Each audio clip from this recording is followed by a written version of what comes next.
Good morning, Excellencies, distinguished guests, dear colleagues. It's my distinct honor and pleasure to welcome you to this Arria-Formula meeting entitled Safeguarding Education in Sudan, Investing in Peace and Recovery. We thank our 83+ co-members and the DRC and Liberia for their co-sponsorship and steadfast commitment to this agenda. This meeting comes at a time when Sudan's education system faces unprecedented challenges. Since April 2023, conflict has uprooted millions of children from their classrooms, and attacks on educational infrastructure has surged. In this crisis, education must remain a neutral, protected space, guided always by the best interests of the child.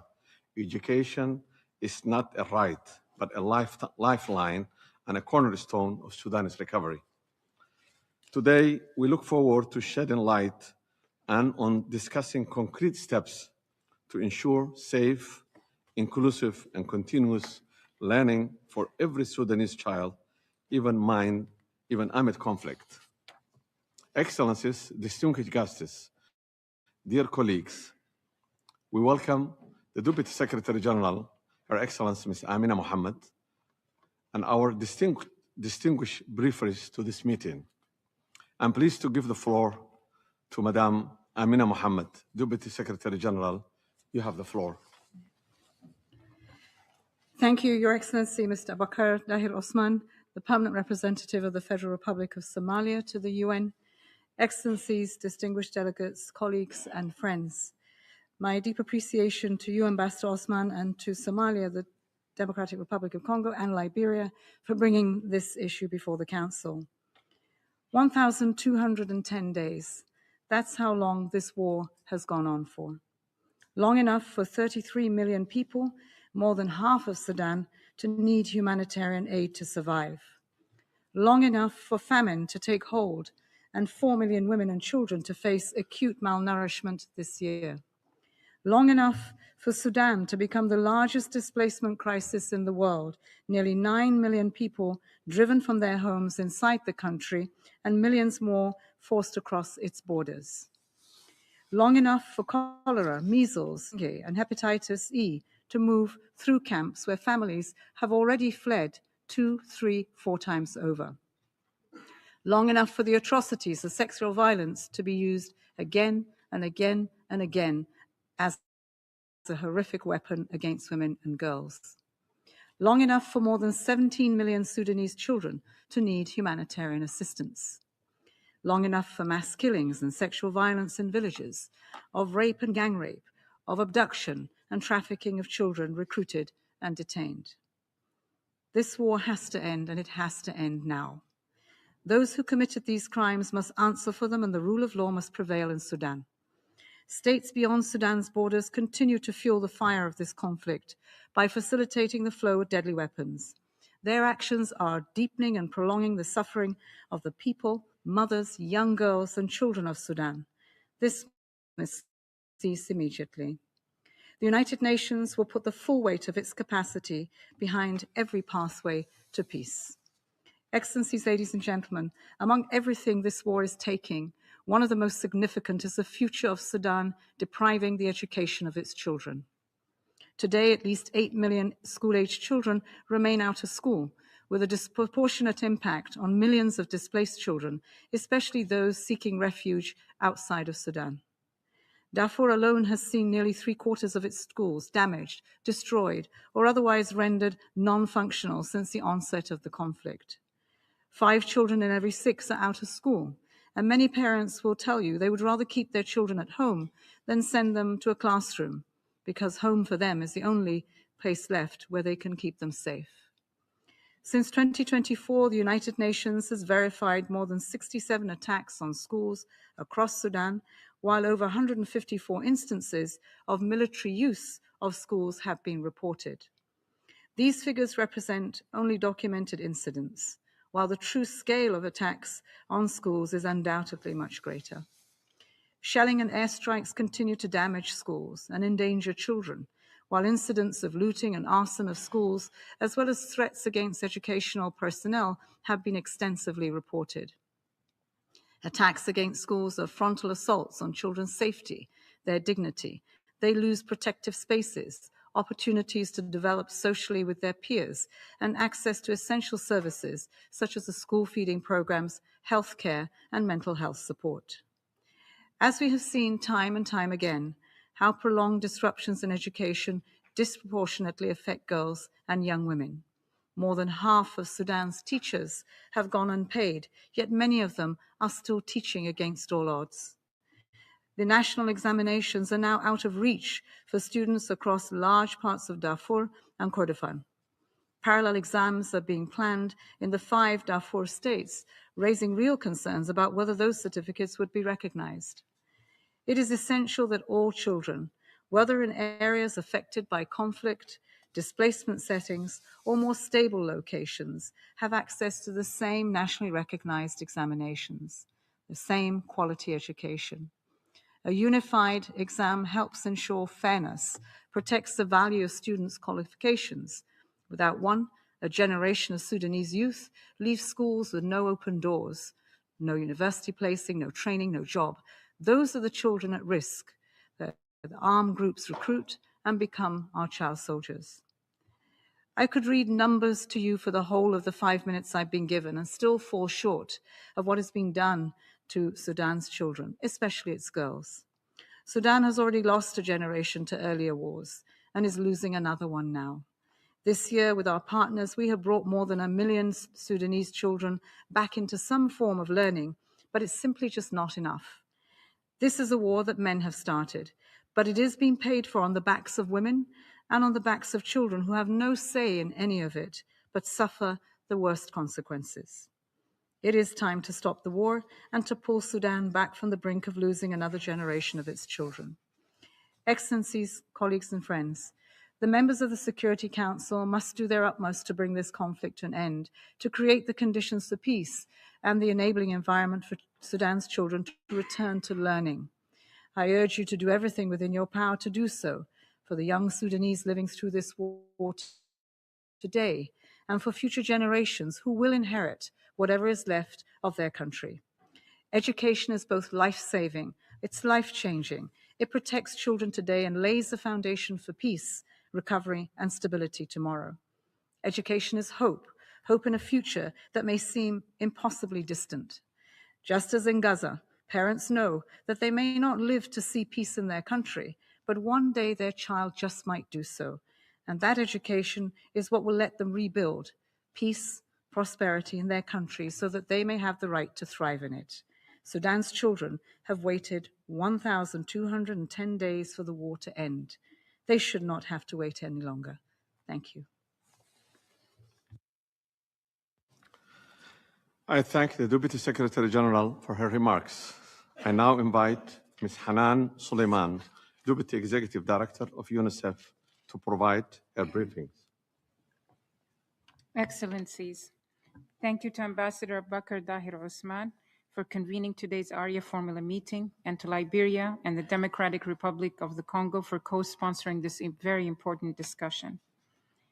Excellencies, we meet today against the backdrop of a devastating conflict that has now entered its 4th year, a conflict where children's education continues to be under attack.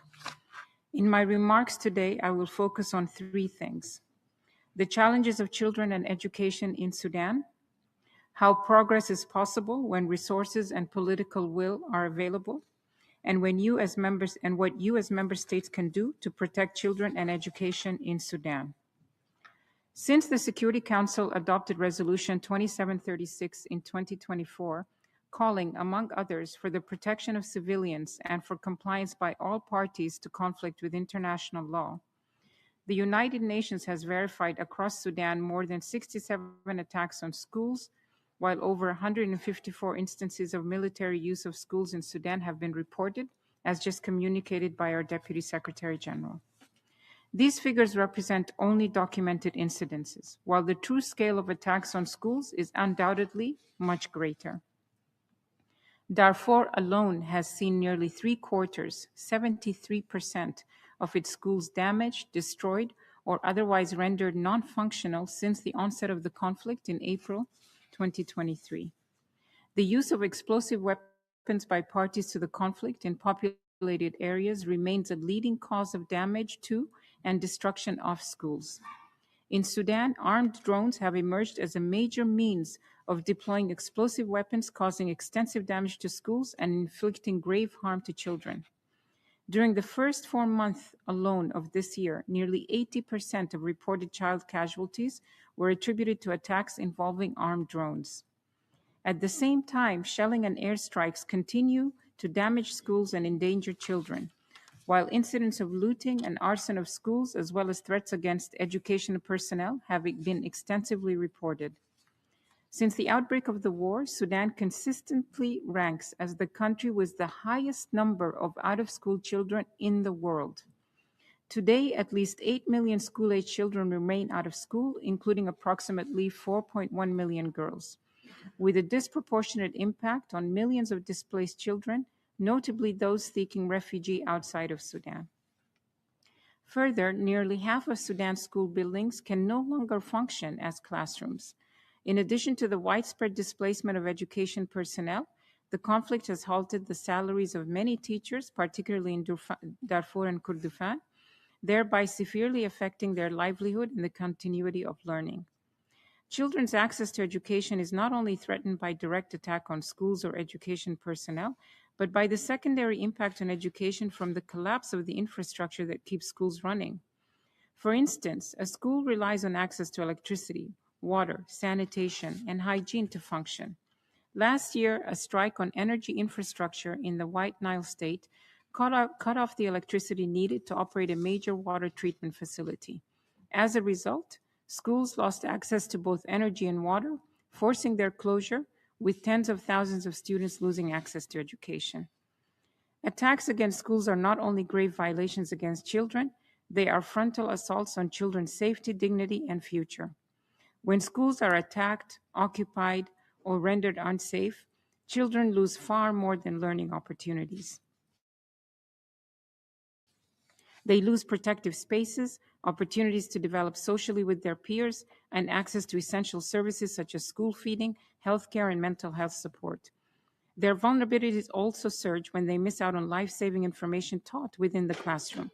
For example, in Sudan, learning about the risks posed by explosive remnants of war are a lifeline that teachers provide. Children who are out of school also face significantly heightened protection risks, including exploitation, child labor, child marriage, trafficking, and recruitment into armed forces and armed groups. Excellencies, education is both life-saving and life-changing. Despite the challenges outlined above, progress is still possible with political will and adequate resources. UNICEF continues to work with partners nationwide to restore safe learning environments, distribute education supplies, and advocate for unified, accessible national examinations for all students regardless of locations. 3 illustrative initiatives include: in May 2026, UNICEF and Save the Children, with support from the Global Partnership for Education, launched the Building Resilience to Improve Development and Growth in Education in Sudan, Bridges. The new program will help more than 328,000 conflict-affected children to return to learning across Sudan by restoring access to education in some of the hardest hit areas and in supporting longer-term recovery of the national education system. Investment in the national system is an absolute must. Approximately 850 schools are expected to reopen through this initiative across 7 conflict-affected states. Secondly, last year, hundreds of primary schools across Blue Nile State benefited from a UNICEF and partner-led enrollment campaign that also provided essential teaching materials to enhance lesson delivery and improve learning for displaced and vulnerable children. Guided by the principle of leaving no child behind, the all-inclusive approach, with the support of the European Union and other partners, more than 170,000 children across all 418 schools in Blue Nile alone had access to safe and quality education. The program succeeded in a major increase in enrollment of displaced children, including refugees, and ensured that they learned side by side with children from host communities, fostering social cohesion and healing. Third, prolonged disruptions in education have disproportionately affected girls and young women, with many facing barriers to accessing employment. As a result, in White Nile, the Prospects Partnership, a program implemented by ILO, UNHCR, and UNICEF, is expanding access to technical and vocational training, apprenticeship and youth engagement programs, and equipping young people with market-relevant skills to shape their futures. Beyond vocational training, the program also strengthens access to rights, supporting inclusive national systems and helping young people move into education and employment pathways while fostering social cohesion. Today, El Safira village in White Nile is home to hundreds of skilled young people, electricians, tailors, technicians, and mechanics, who are now earning an income and contributing to their communities. These are important examples, but much more must be done to reach the millions of children whose rights to education have been denied. This is just a small drop. Excellencies, I would like to leave you with 4 requests. First, UNICEF is urging all member states to demand an immediate ceasefire in Sudan, that all parties to the conflict in Sudan respect international humanitarian law and end and prevent grave violations against children. This also includes signing and fully implementing the United Nations Children and Armed Conflict Action Plans. Member states should also support Sudan to implement the Safe Schools Declaration, including the adoption of policies that protect schools, learners, and educators, while ensuring accountability for grave rights violations. Education should and must be systematically integrated into national action plans on children and armed conflict to reduce the exposure of vulnerable children and to reintegrate affected children during post-conflict recovery. Secondly, member states should also provide sustained and flexible financing to guarantee safe, inclusive, and quality education in Sudan. This supports children affected by armed conflict to continue learning as quickly as possible. Third, Sudanese stakeholders, member states, including members of this esteemed council, and all concerned stakeholders should take action to ensure that education in Sudan remains a neutral space that is protected from politicization and division. It is essential that all children, whether in areas affected by conflict, displacement settings, or more stable locations, have access to the same nationally recognized examinations. A unified exam helps ensure fairness, protects the value of student qualifications, and avoids divisions that could limit their future opportunities. Excellencies, education protects children today and helps build the foundations for peace tomorrow. With that in mind, I would like to close by urging you to unequivocally denounce attacks on education across Sudan, to reaffirm that military use of schools are never acceptable and must never be normalized, to consistently call for accountability when attacks take place, and to use the influence you hold with parties to armed conflict to help protect the children of Sudan and their education. We urgently need your action to end this conflict. Without a political resolution and lasting peace, humanitarian, including educational needs, will continue to outpace the response by far, and children's suffering will deepen. Safe education is more than an investment in the prosperous future of Sudan. It is a vital protection measure and a cornerstone of sustainable peace. It is a fundamental right that every child in Sudan must enjoy. The choices made by this council can help ensure that children carry books instead of burdens and hope instead of harm. Thank you very much.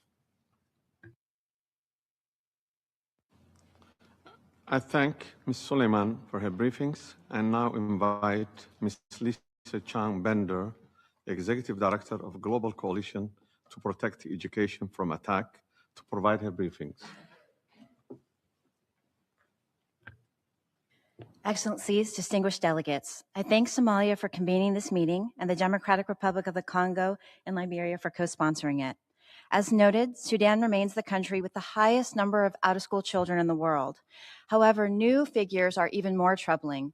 Education Cannot Wait, released in June, figures that the number at 12.3 million children out of school. My organization, the Global Coalition to Protect Education from Attack, welcomes Sudan as one of the earliest endorsers of the Safe Schools Declaration in 2015, and we stand ready to support Sudan, this council, and all present, because Sudan cannot build without a commitment to education. GCPA has tracked attacks on education for 15 years.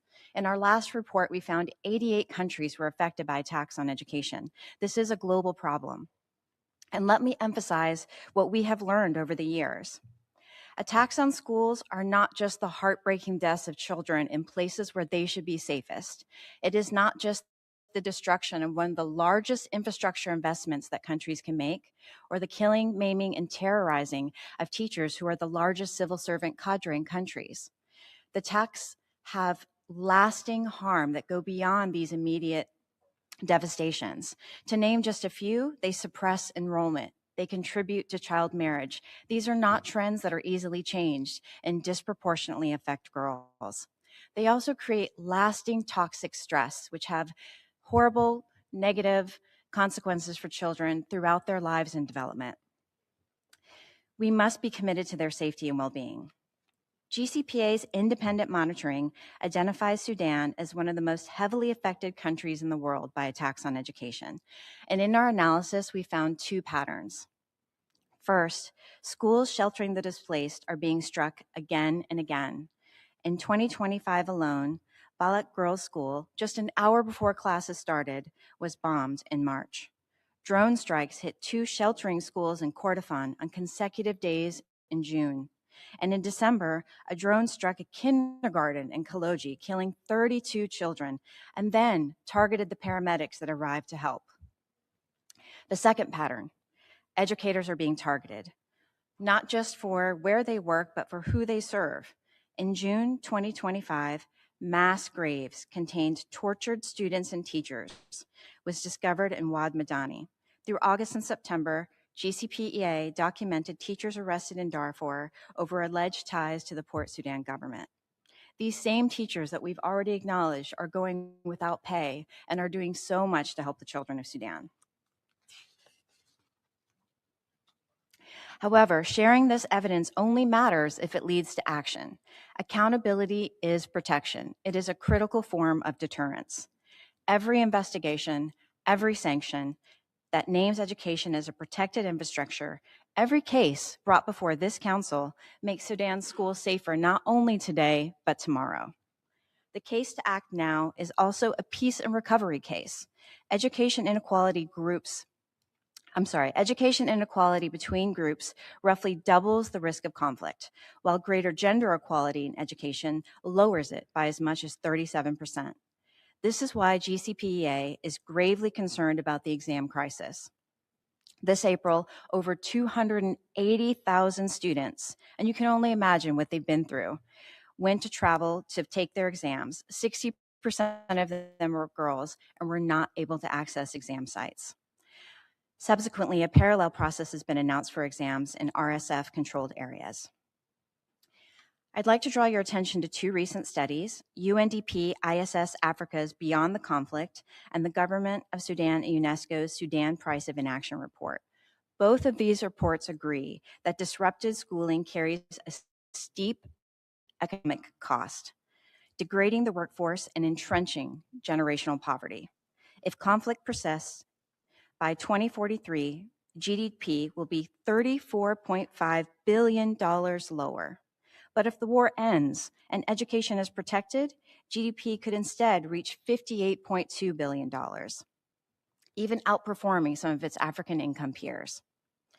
Failure to invest in education will perpetuate a vicious cycle: more conflict, more poverty. Protecting and investing in education will promote a virtuous cycle: more peace, more prosperity. So let me close with some practical recommendations. First, on a political level, education and protection appeals must be funded immediately. The 84% funding gap is shameful. Second, we echo and build on UNICEF's call to integrate education into Sudan's National Action Plan, and also urge the Group of Friends on Children in Armed Conflict in Sudan be reestablished with an explicit focus on attacks on education. On a technical level, verification bodies and accountability mechanisms must capture data on attacks on education as distinct category of harm. Finally, we echo the call for a single national guaranteed mechanism for Sudanese examinations and certification so that today's students are not divided by where the front line falls. Excellencies, Sudan's children have not stopped asking for the chance to learn, even as their schools are struck, their teachers killed, their futures deferred. This council can answer that request with protection, because where education is protected, children are safer and peace has room to grow. Thank you so much. I thank Ms. Bender for her briefings. Colleagues, before we proceed, I should mention that the DSG Deputy Secretary General, Her Excellency Ms. Amina Mohammed, has other commitments. We express our gratitude for her participation and invaluable contribution. I propose we allow her to depart now to attend other meetings. Thanks. Thank you.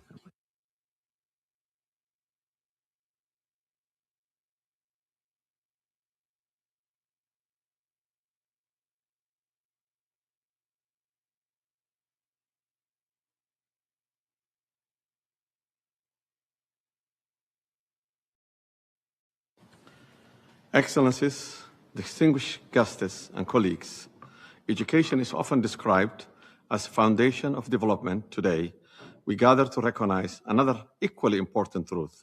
Education is also a foundation for peace. At the heart of every society that has rebuilt from conflict lies the same enduring force, education. Education has enabled communities to recover, rebuild public institutions, and prepare new generations to lead their nations towards stability and prosperity. For decades, Sudan stood as one of Africa's and the Arab region's leading center of learning, with a reputation that extended well beyond its borders. Its schools and universities educated generations of students from across Africa and beyond, many of whom returned to their countries to contribute to national development, institution building, and public services. In doing so, Sudan's education system made a lasting contribution not only to the development of its own people, but also to the institution building, human capital development, and regional cooperation across Africa and the wider region. Today, however, the conflict has interrupted Sudan's ability to carry that legacy forward. Of millions of children, schools have been damaged, destroyed, or rendered inaccessible. Teachers have been displaced. Many young people have seen their education interrupted at a defining moment in their lives. The consequences extend far beyond classroom. Every year of lost learning weakens human capital, increases children's vulnerability to recruitment and exploitation, and narrows the opportunity for recovery when peace returns. At the same time, this conflict has raised another important challenge: preserving the integrity of Sudan's national education system. A unified national education system is more than curriculum, education, examinations, or certificates. It's an institution that binds a nation together. It provides continuity, reinforces national identity, and ensures that every child, regardless of where they live, share a common educational foundation. Its preservation will be essential to Sudan's future recovery and national cohesion. This is why safeguarding education must go beyond protecting school buildings. It must also include protecting students, teachers, and educational personnel, ensuring safe and continuous access to learning. Preserving the integrity of Sudan's national recognized education system and preventing fragmentation through parallel educational structures that risk undermining national cohesion and the credibility of the educational qualification for future generations. We support the Secretary General's personal envoy, Havisto's effort in this regard. When we protect education, we do more than safeguard the rights of children. We safeguard the future of societies. Excellencies, colleagues, the Security Council has consistently recognized the importance of protecting children affected by armed conflict, civilians, and infrastructures. Today's discussion invites us to consider how education contributes not only to the child protection, but also the resilience, institution building, and sustainable development and sustainable peace.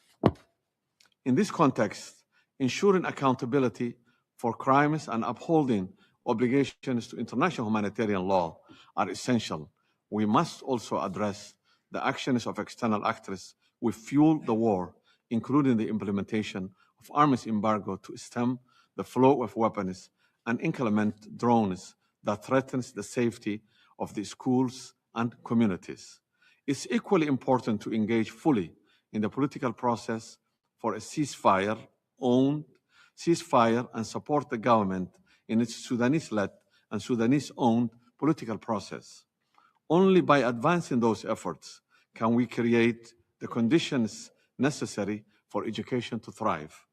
It also encourages us to reflect on practical ways in which the international community can support these efforts through stronger protection of schools, sustained support for Sudanese education sector, assistance to displaced learners, and cooperation aimed at preserving the country's national education system for future generations.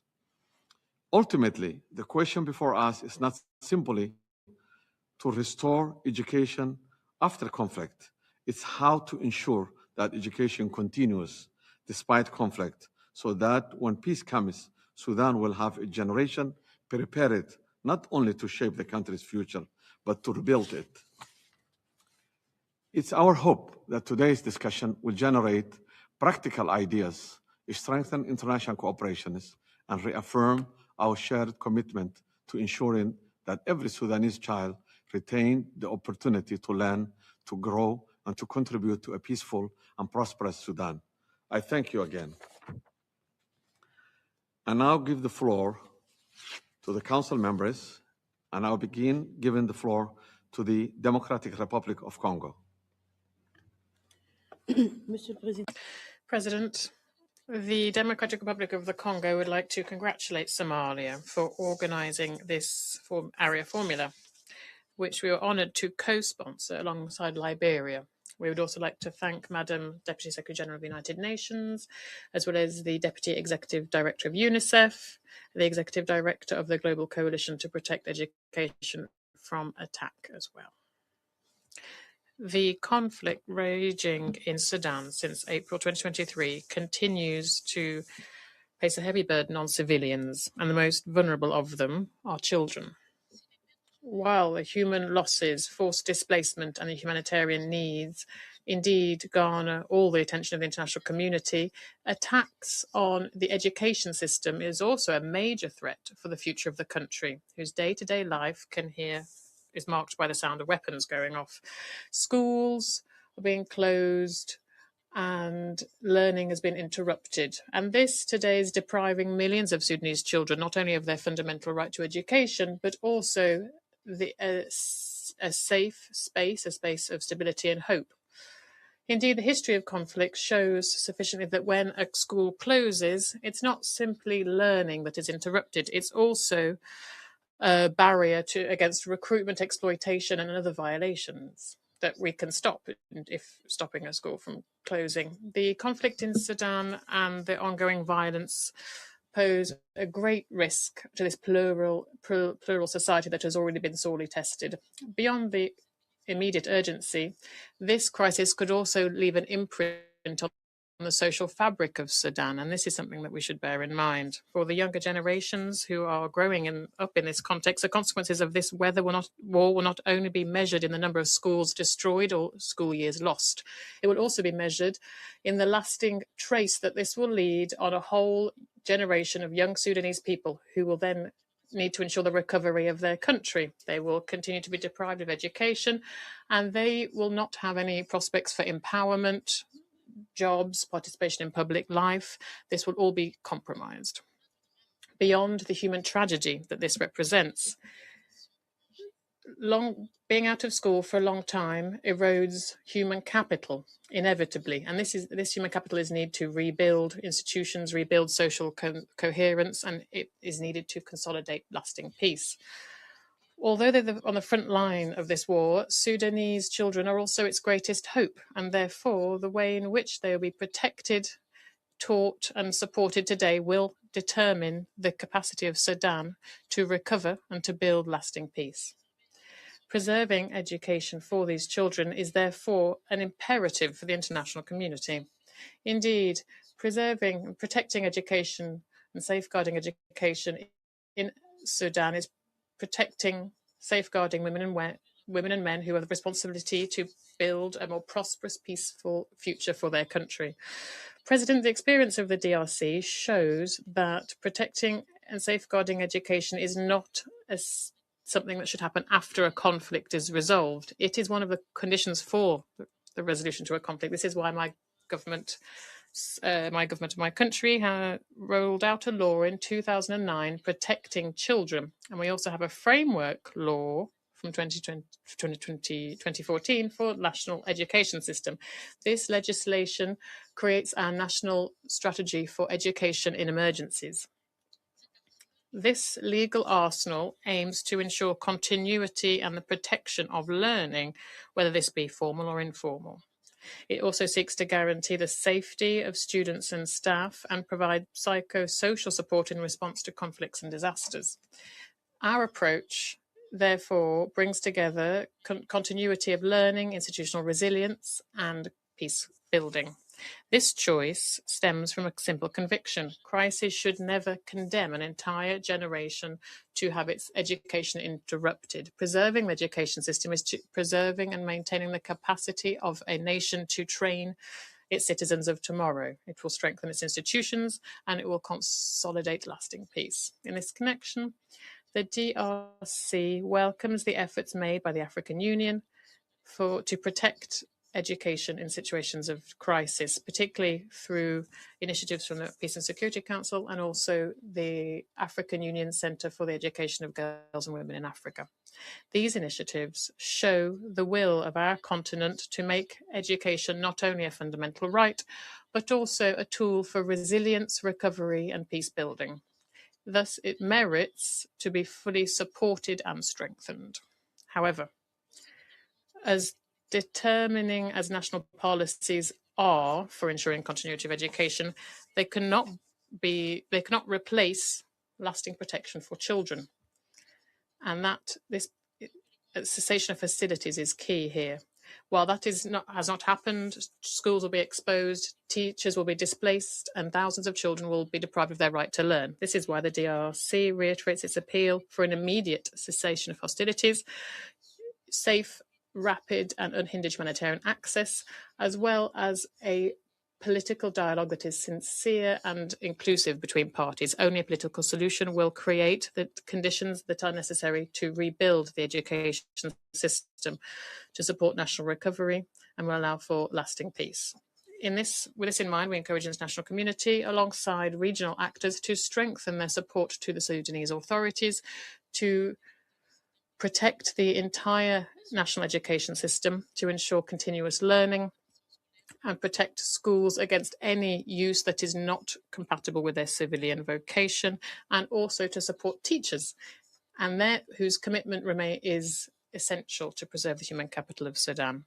These efforts must be part of a global approach, bringing together humanitarian action, development, and peace building, so that education remains a real tool for resilience and stability. President, in conclusion, for the Democratic Republic of the Congo, the question that brings us together today goes beyond simply access to education. It invites us to think about what trace this war will leave on future generations and what actions we can take collectively to protect it.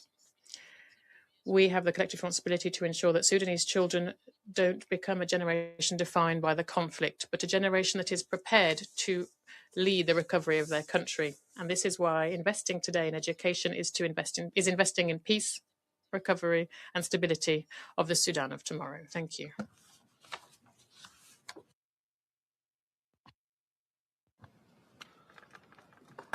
I thank the representative of Democratic Republic of Congo for her remarks. And before I give the floor to Liberia, I want to recognize both Democratic Republic of Congo and Liberia as the co-sponsors of this Arria-Formula. I thank you again on behalf of the federal government of Somalia, and now give the floor to the representative of Liberia.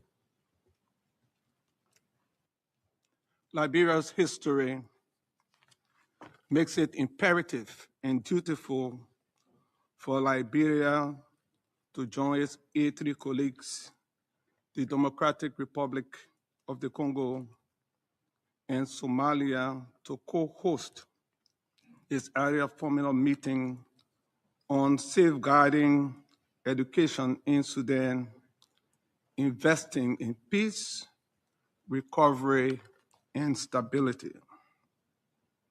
Liberia thanks the briefers.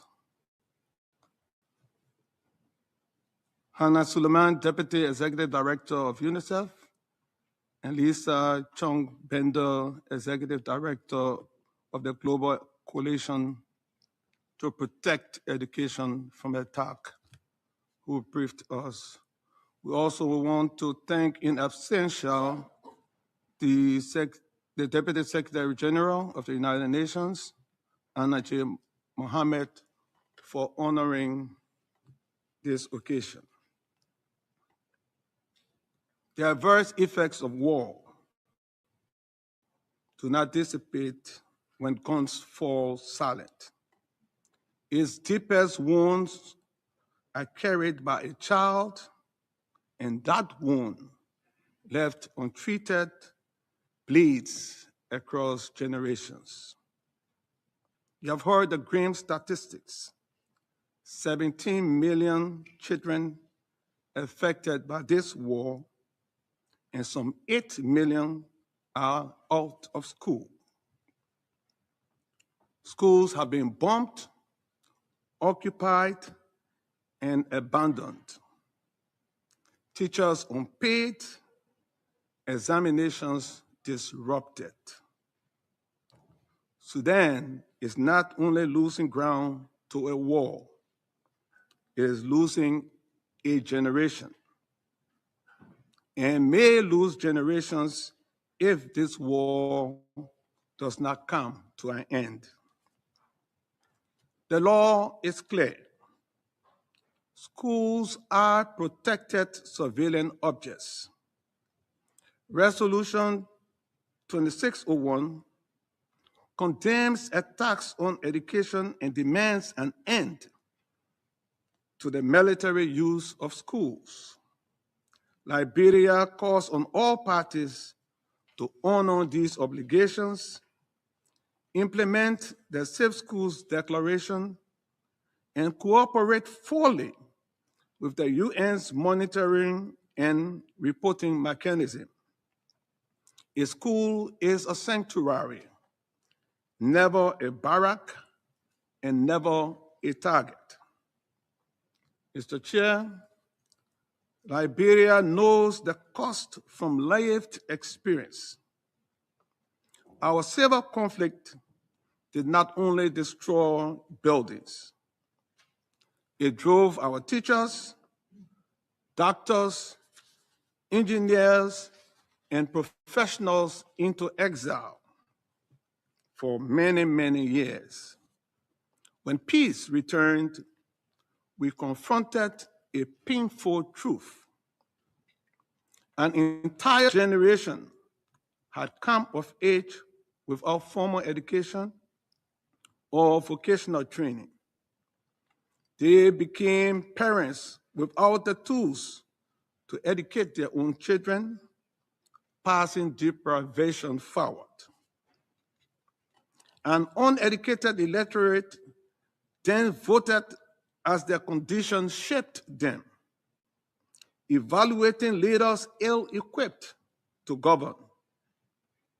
Unschooled and underemployed youth became the most vulnerable class in the nation, easily recruited by armed groups and criminal networks, not for lack of virtue, but because desperation is the oldest recruitment tool in history. We are still healing from these wounds. Our recovery taught us a hard truth. Rebuilding a nation does not begin at the ballot box. It begins at the blackboard. Where classrooms close, demagogues recruit. Every child kept in school is one less child available to an armed group and one more citizen capable of building peace. Liberia therefore calls for action on 3 fronts. First, protect schools. Endorse the Safe School Declaration and embed in it domestic law, military doctrine, and rules of engagement. Second, keep children learning. Preserve examinations and certification. Expand offline and accelerated learning. Guarantee girls equal access. Provide psychological support. Displacement must never mean disconnection from a future. Third, Liberia asks that education be funded as the foundation of recovery. Scale up financing through education cannot wait, and Sudan's humanitarian response plan. Pay teachers living salaries. Invest in skills and livelihoods for adolescents who have already lost years. The cost of education is always less than the cost of the war that follows its absence. Liberia says accountability must follow. Attacks on schools, students, and teachers may constitute war crimes. There can be no impunity from those who make war on children's future. Mr. Chair, working with the African Union, IGAD, and the United Nations, Liberia will keep education at the center of Sudan's path to peace. Peace is measured not only by silent guns, but by children learning in safety, teachers teaching without fear, and young people entering adulthood with the capacity to build rather than the vulnerability to destroy. The generation Sudan saves today will determine the Sudan that governs tomorrow. Every child kept in a classroom is a vote cast for peace across every election, every generation, and every decade to come. I thank you. I thank the representative of Liberia for his statement, and now give the floor to the representative of Greece. Thank you, Mr. Chair. We would like to thank Somalia for convening today's Arria-Formula meeting, as well as the Democratic Republic of the Congo and Liberia for co-sponsoring this important initiative. We also thank Her Excellency Ms. Amina Mohamed, Deputy Secretary General, for her remarks, and the distinguished briefers for their valuable presentations. Today's discussion is both timely and critical. Safeguarding education is not only a humanitarian imperative, it is also a prerequisite for sustainable. When schools are destroyed, occupied, or forced to close, children lose opportunities for learning, and communities lose one of the strongest foundations for resilience and lasting peace. Nowhere is this more evident than in Sudan, where children continue to bear a disproportionate share of the conflict's devastating consequences. According to the Secretary General's latest report on children and armed conflict, the United Nations verified 1,889 grave violations affecting 1,681 children in 2025. More than 1,300 children were killed or maimed, while others were subjected to sexual violence, abduction, and recruitment by armed groups. Particularly alarming are credible reports of child recruitment through digital platforms, especially social media. Attacks against schools increased by an alarming 57% compared to the previous reporting period, while schools continue to be used for military purposes. More broadly, Sudan's education system has been severely disrupted. More than 17 million children have experienced serious disruption to their education. Nearly 8 million remain out of school. Almost half of school buildings are no longer functional, and more than 7,000 schools are located in active conflict areas. Without safe access to education, children become increasingly vulnerable to recruitment, exploitation, child labor, trafficking, forced displacement, and conflict-related sexual violence. Protecting education is therefore both not only a humanitarian obligation, but also an essential protection measure for children and an investment in Sudan's future. We are also concerned about the detention of 212 children for their alleged association with parties to the conflict. Greece welcomes the recent release of 71 children by the Sudanese armed forces and echoes the Secretary General's call for the immediate release of all children associated with armed groups.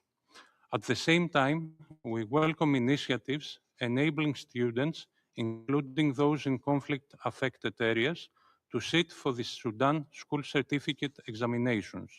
Such efforts help preserve educational continuity, restore hope to families, and reinforce the unity of Sudan's national education system. Mr. Chair, protecting education must form an integral part of a broader effort to restore peace and stability in Sudan. Schools must never become military targets or be used for military purposes. Against this backdrop, we recall Security Council Resolution 2601, which underscores the need to safeguard the right to education during armed conflict. Students, teachers, and educational personnel must be protected, and all parties must fully comply with their obligations under international humanitarian law. Education cannot be restored without safe and sustained humanitarian access. Greece therefore calls on all parties to cease attacks against civilians and civilian infrastructure and to ensure safe, rapid, and sustained unhindered humanitarian access, including across borders. Humanitarian personnel, medical workers, schools and hospitals must never be targeted, and those responsible for violations of international humanitarian law and international human rights law must be held accountable. In closing, Mr. Chair, Greece reaffirms its commitment to protecting children, safeguarding education, strengthening accountability, and supporting a peaceful, Sudanese-led political solution that allows every child to learn in safety and dignity. I thank you. I thank the representative of Greece for the statement. I give the floor to the representative of the Russian Federation. Chair, we welcome the initiative of Somalia to convene this informal discussion, and we're also to the delegation of DRC and Liberia who co-sponsored it. We're grateful for the views shared by the DSG, Amina Mohammed, Deputy Executive Director of UNICEF, Hannah Suleiman as well. The problem of education is a far-reaching and pertinent one, and it is directly related to the armed conflict in Sudan. Its legitimate government has been countering insurgents for years now. According to UNICEF data, only in the first half of 2026 alone, no less than 330 children were killed or injured. It's clear that the rapid support forces are sowing horrors and devastation wherever they operate. What kind of access to education can those living in El Fasher talk about when, from the 2025 to 2026 of October, more than 6,000 people died? The same kind of situation could happen in El Obeida. It's no secret to anyone here that human rights, including the right to education, are only protected in the territories controlled by the Sudanese government. In the most recent Secretary General's report on children in armed conflict, it is noted that the RSF are responsible for more than 63% of attacks on schools and hospitals. Indeed, in the same report, it notes that the RSF has abducted 137 children. The vast majority of IDPs in Sudan are trying to get to territories controlled by the legitimate authorities. Insurgents are systematically persecuting African ethnicities, Masalits, Zagava, and Fors, who cannot cross the front line or who are fleeing to neighboring Chad. Some of them then try to get to Port Sudan, or what happens is, according to Human Coordinator Brown, they, by hook or by crook, try to get into an area protected by humanitarian workers in Jebel Mara. Schools of all levels in Greater Darfur and Western Kordofan have been closed since 2023. Since the end of 2025, the RSF has been carrying out acts of intimidation of teachers and educators in big cities in the west of Sudan, and particularly of those suspecting of receiving from Khartoum the 3 years of pay, of salaries that they haven't. Tassisti only or partially paid for 2025, for teachers only been partly paid for 25, and they've been made a PR campaign out of it. On the other hand, in the capital, where, according to government data, there are around 5 million people living, since the start of 2026, in-person teaching has started in the universities of Niala, El Fasher, and El Ganini. Moreover, the law provides for Darfurian applicants to higher education institutions in central states of Sudan. They have significant preferences and quotas for application. In this connection, the recognition of TASIS certificates and diplomas from universities that no one really knows who organizes leads to only a violent fragmentation of the single national education system in Sudan, and denies a whole generation of access to comprehensive education. The main aim of this is a try to, under noble pretext, hold on to those who fled from regions controlled by fighters, and also take another step to recognizing the so-called government in Nyala. Another side of the question is the resources for the government of Sudan to improve access to education for their citizens. For this, Khartoum needs support from the international community and also the creation of an environment for productive economic activity. As we know, the state budget's expenditure, including on education, can only be possible if they have enough income. We also noted unilateral sanctions from the USA that entered into force on the 20th of July. Washington will oppose any loans or technical assistance to Sudan via international financial institutions. At the same time, on the 13th of July, the Council of the European Union put restrictions on trade with Sudanese gold. It's clear that these measures against the government undermine its capacity to support its citizens and ensure access to education. The Russian Federation has always opposed any unilateral restrictive measures. We believe them to be unlawful. On our side, we support efforts of the government of Sudan to ensure uninterrupted education. inter alia.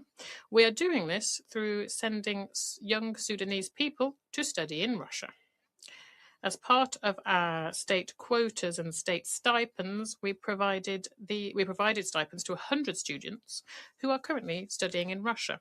We will continue to provide the government of Sudan with necessary assistance in this area. Thank you for your attention.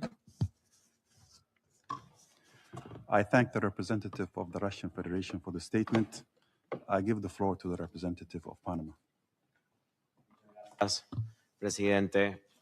Thank you, President. Panama wishes to begin by thanking Somalia, the Democratic Republic of the Congo, and Liberia for convening this important meeting.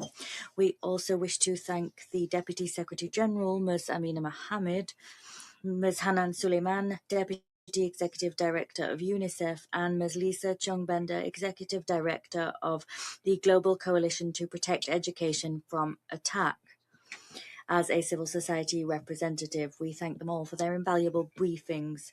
After more than 3 years of conflict, the international discussions around Sudan must focus on military developments on the ground. The devastating humanitarian situation must also be a focus, as must attacks against civilian infrastructure, or, as we have most recently seen, the growing use of drones and military technology. However, all too often, we attach only secondary importance to the impact that this war is having on those that will endure its consequences for decades to come, the girls and boys of Sudan. The devastation of the educational system is one of the most concerning manifestations of this reality. We're talking here about schools destroyed, years of learning lost, and of the gradual erosion of one of the primary mechanisms for the protection of children, as well as one of the most important public institutions in terms of the country's recovery.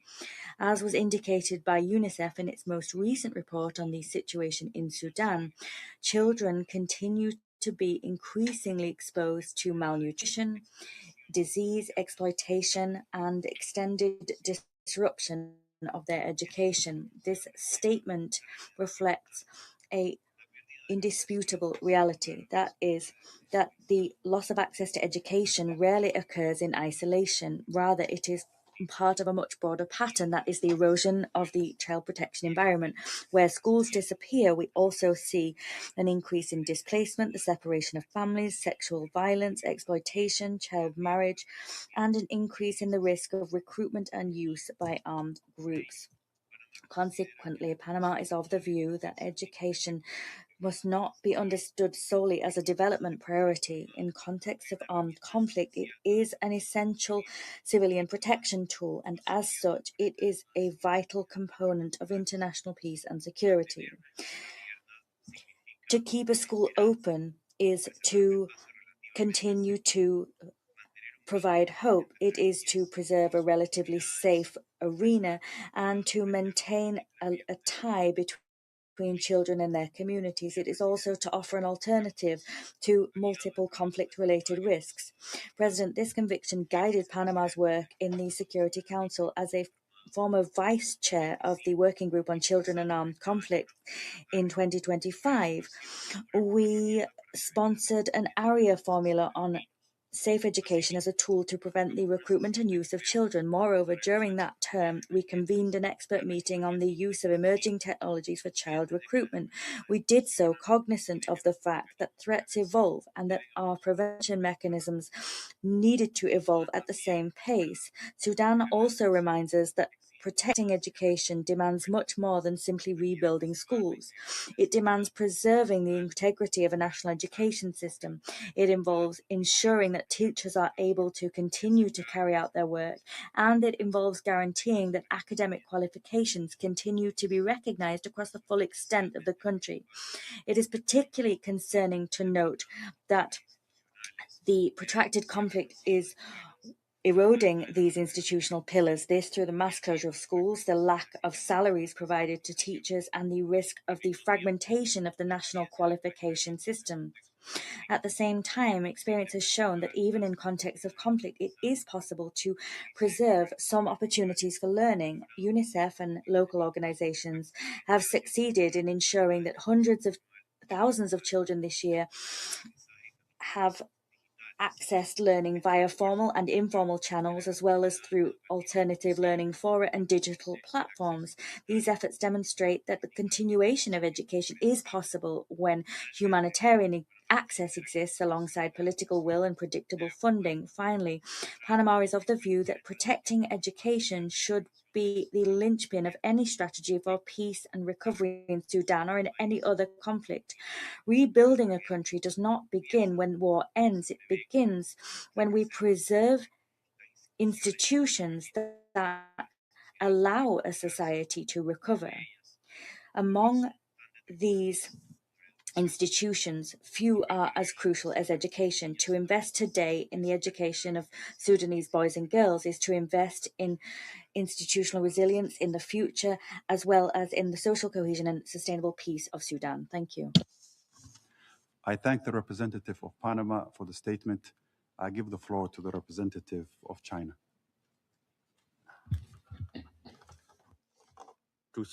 Chair, I thank Somalia, DRC, and Liberia for jointly organizing this Arria-Formula meeting.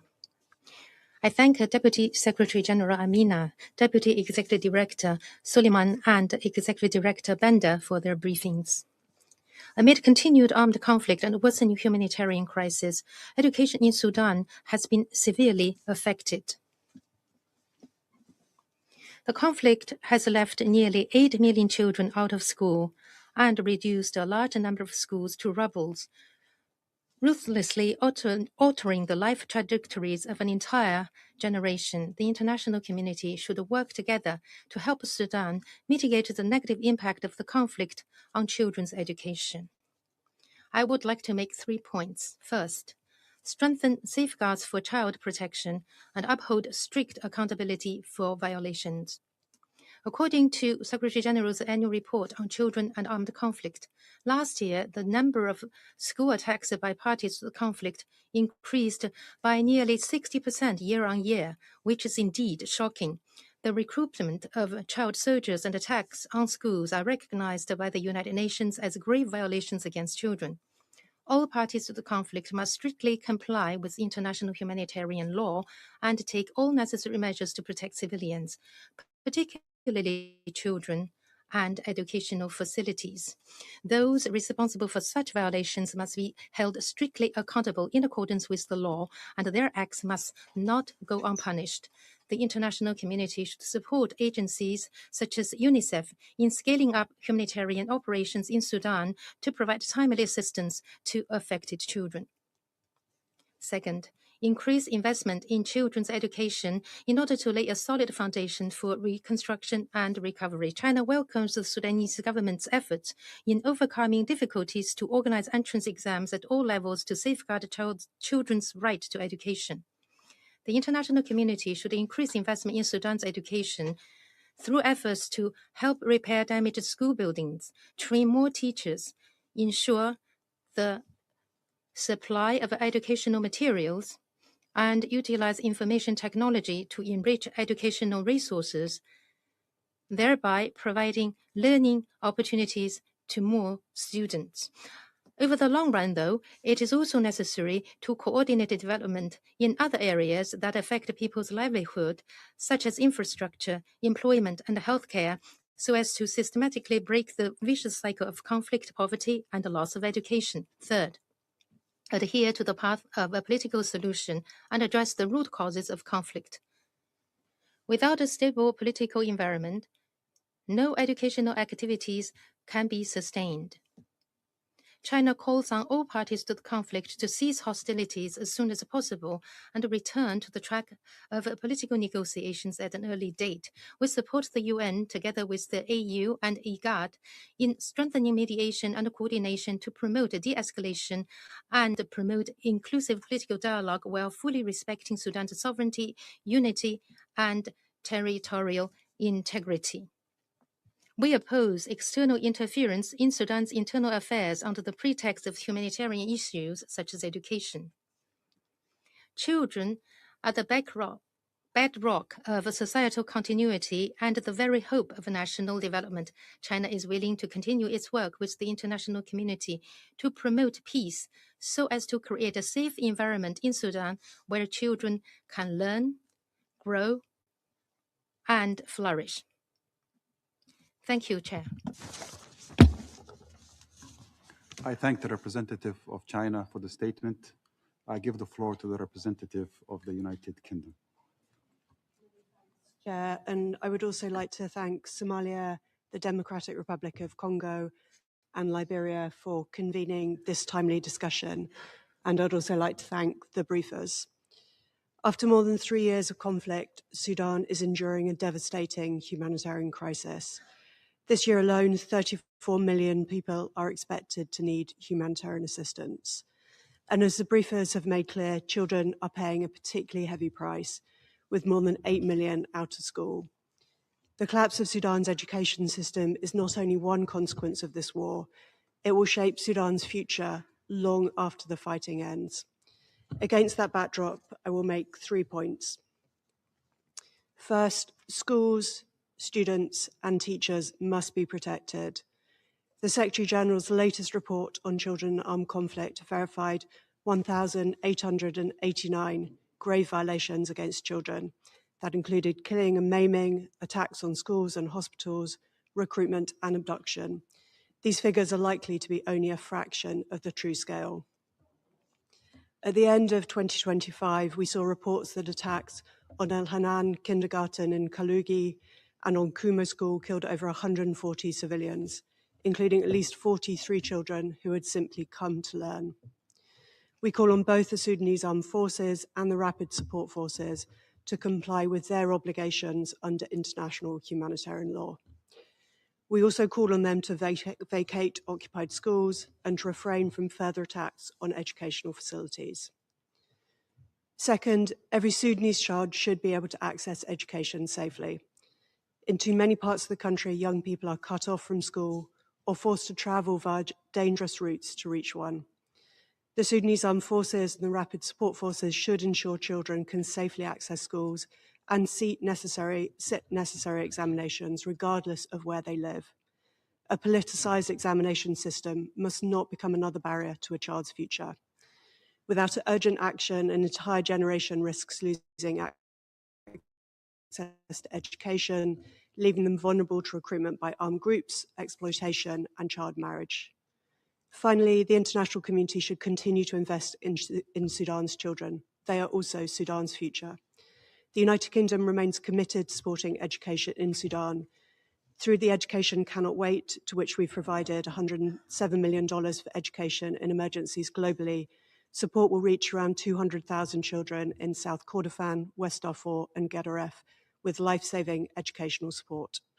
The United Kingdom's also contributed $479 million to the Global Partnership for Education Programs Worldwide, whose work in Sudan has helped more than 285,000 Sudanese children continue to learn during this crisis. Chair, we call on the parties to urgently end this conflict. But while it continues, children should not lose the chance to learn, to sit exams, and imagine a future beyond war. Many thanks. I thank the representative of the United Kingdom for the statement. I give the floor to the representative of Pakistan. Thank you, Mr. Chair. I thank Somalia for convening and DRC and Liberia for co-sponsoring this important meeting. I thank DSG Amina Mohammed, Ms. Hanan Suleiman, and Ms. Lisa Chung for their sobering briefings. Chair, the crisis in Sudan is not only a humanitarian and security catastrophe, it is also a crisis that risks depriving an entire generation of Sudani children of education, opportunity, and hope. For more than 3 years, since April 2023, millions of Sudani children have been uprooted, traumatized, and deprived of their stability, safety, and learning that every children deserves. Pakistan strongly condemns attacks against schools, students, teachers, and educational personnel. Schools must never be attacked or used for purposes that expose children to harm. Under international humanitarian law and the relevant Security Council resolutions on children and armed conflict, educational facilities must be protected and children's right to education must be preserved, even in emergencies. Chair, safeguarding education in Sudan is not a secondary consideration. It is central to protection of civilians, national recovery, and sustainable peace. Children who lose years of schooling today will be the doctors, teachers, engineers, and civil servants, community leaders Sudan will need tomorrow. If their education is abandoned, Sudan's recovery will be delayed for decades. Three priorities are essential. First, all parties must respect international humanitarian law, protect schools, and ensure safe access for children, teachers, and humanitarian actors. Second, the international efforts must prioritize education, emergency learning, school rehabilitation, and teacher support for displaced and refugee children. Third, Sudan's nationally recognized education system must be preserved, including examinations, certification, and recognition of qualifications. This is vital for national cohesion and for ensuring that displaced children are not permanently excluded from future opportunities. Top priority and ultimate objective must be to bring a swift end to this conflict. Pakistan reiterates its firm support for Sudan's sovereignty, unity, and territorial integrity. We reject any parallel governing structures aimed at fragmenting Sudan and destroying the future of its youth. I thank you. I thank the representative of Pakistan for the statement. I give the floor to the representative of the United States. Thank you, Chair. We appreciate the co-sponsorship of Somalia, DRC, and Liberia for this very important initiative today. It was significant that we were joined by the Deputy Secretary General, Madam Mohammed. And I applaud the esteemed briefers. Thank you for sharing your important insights today. Colleagues, we can all see that Sudan's children are bearing the brunt of this horrible conflict. Sadly, Sudan is one of the worst places in the world to be a child. Over 13 million children are in need of humanitarian assistance, and the experts today have explained to us that 12.3 million children are out of school. Not only do these children struggle to access adequate nutrition, water, or education, but also many have been conscripted and forced to participate in the conflict. As many people have acknowledged today, denying children access to school and education deprives them of their future. And as we all know, the result can be a cycle of poverty and instability that spans generations, fueling further conflict and undermining stability and economic prosperity. For these children who still do not have access to education, for those that do have access to education, school is simply not a safe place. In the worst case scenario, drone strikes, along with the occupation of schools by military personnel, have resulted in the deaths of both students and teachers. The United States condemns in the strongest terms these attacks against schools, against children, and calls on the Rapid Support Forces and Sudanese Armed Forces, both, to immediately end the violence. The parties must protect civilians. Each has this obligation. All precautions must be taken to spare children from the violence of this brutal conflict and to protect the infrastructure they depend on. That includes, but is not limited to, schools, hospitals, and food assistance centers. Sudan's children deserve a peaceful future. We remain committed to working with all of you to end this conflict and give the children of Sudan the future that they deserve. Thank you. I thank the representative of the United States. I give the floor to the representative of Latvia. Thank you, Mr. Chair. I thank Somalia for convening this meeting, and I also thank the Democratic Republic of the Congo and Liberia for sponsoring it.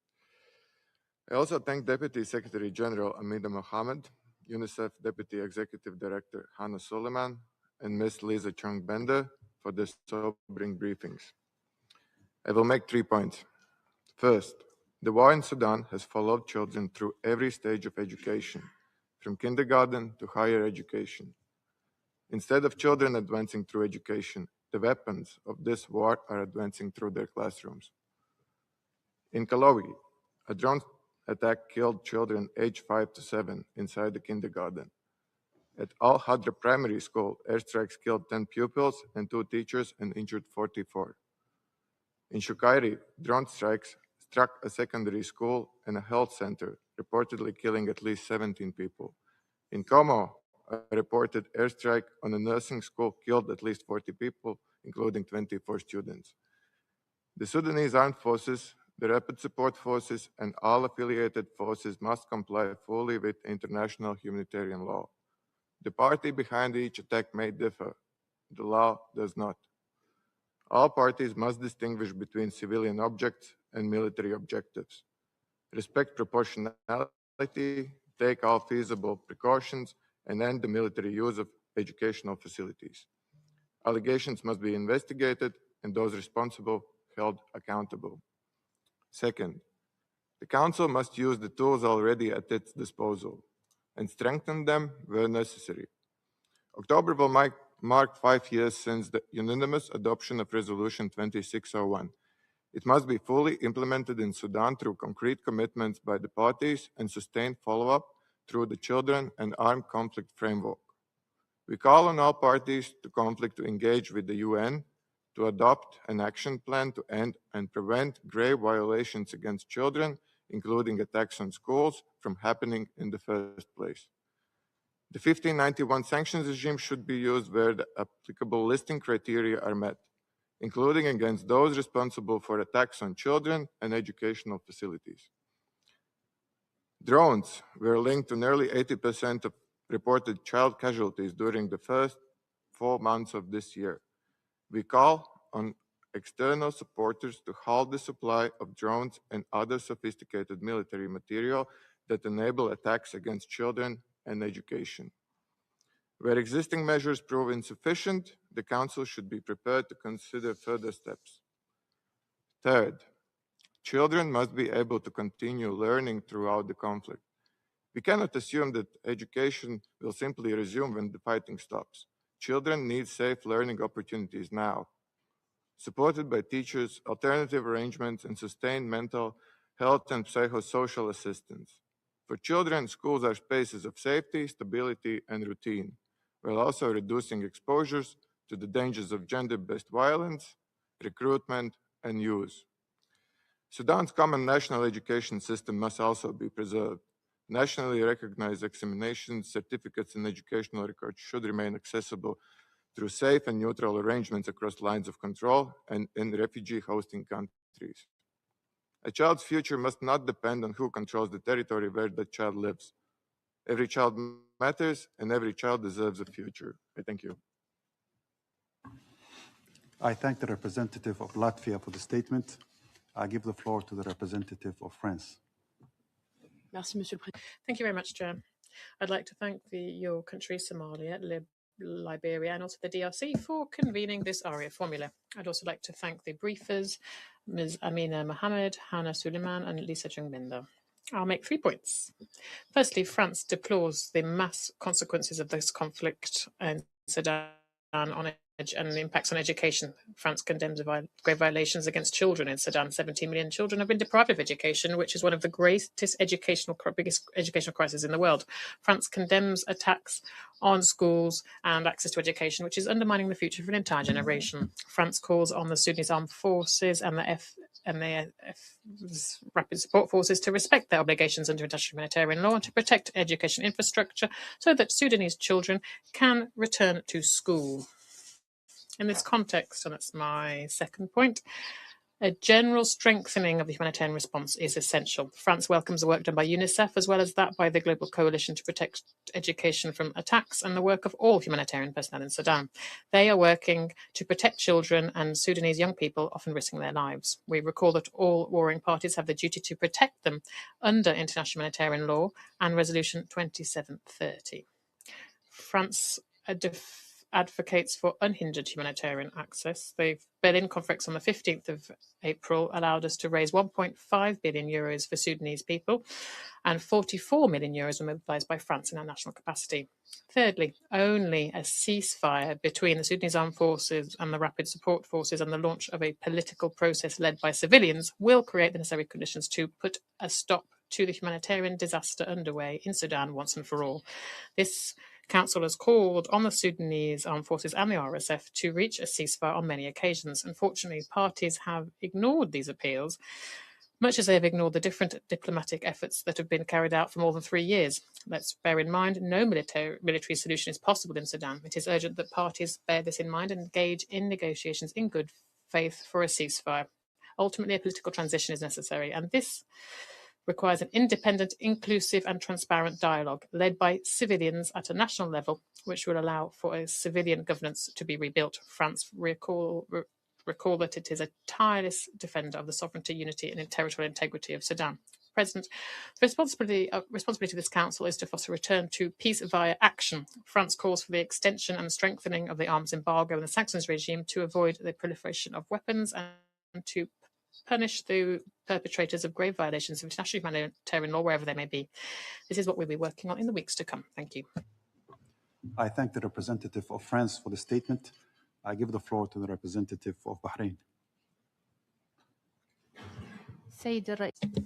Mr. President, we thank Somalia, the Democratic Republic of the Congo, and Liberia for organizing this important discussion. We also express our gratitude to the briefers, the Deputy Secretary General, the Deputy Executive Director of UNICEF, and the Executive Director of the Global Coalition to Protect Education from Attack. Mr. President, the briefings delivered today have highlighted the scale of the challenges facing children in the Republic of the Sudan. Millions of children remain deprived of their right to education as a result of the ongoing conflict. School closures, large-scale displacement, damage to educational infrastructure, as well as security constraints and funding shortages. These challenges disproportionately affect displaced children and the most vulnerable groups, threatening to widen the education gap and deprive an entire generation of opportunities for learning and development. The Kingdom of Bahrain emphasizes that protecting education is not merely a humanitarian response, it is also an investment in national recovery and the building of sustainable peace in the sisterly Republic of the Sudan. Mr. President, in accordance with international humanitarian law and relevant Security Council resolutions, including Resolution 2601, Bahrain stresses that educational facilities must remain, under all circumstances, safe civilian institutions dedicated to education. They must not be used for military purposes nor become targets of attack. Furthermore, the sustainable recovery of the education sector can only be achieved through the provision of a safe, stable, and sustainable environment, the rehabilitation of schools, support for educational personnel, and the expansion of opportunities for both formal and non-formal education, including digital learning solutions, alongside the provision of psychological support to children in cooperation with relevant partners. In this regard, Mr. President, the Kingdom of Bahrain commends the progress achieved in the more stable areas, which have witnessed the resumption of education despite these challenges, thanks to the support of local and international partners. Bahrain further underscores that fundamental and sustainable solutions to ensure the continuity of education and strengthen the resilience of local communities must be locally driven and reflective of the actual needs and priorities of affected populations. Bahrain supports the Secretary General's call on the Sudanese parties to complete the implementation of the national action plans concerning the protection of children in armed conflict through a comprehensive approach that combines education protection and the peace building in order to reduce child recruitment. We also call on all parties to fully comply with international humanitarian law and international human rights law, and to strengthen cooperation with the monitoring and reporting mechanism established under Resolution 1612 to address the protection of children affected by armed conflict. In conclusion, Bahrain stresses that protecting education constitutes an essential component of any pathway toward recovery, the rebuilding of state institutions, and the achievement of sustainable peace in Sudan. Bahrain reaffirms its support for the efforts of the personal envoy of the Secretary General and the mediation efforts led by the Quad Initiative, the Quint Mechanism, and other international initiatives, including the Berlin Conference, aimed at reaching a sustainable settlement that preserves Sudan's sovereignty, unity, and territorial integrity, and fulfills the aspirations of the Sudanese people for security, stability, and prosperity. Thank you. Representative of Denmark.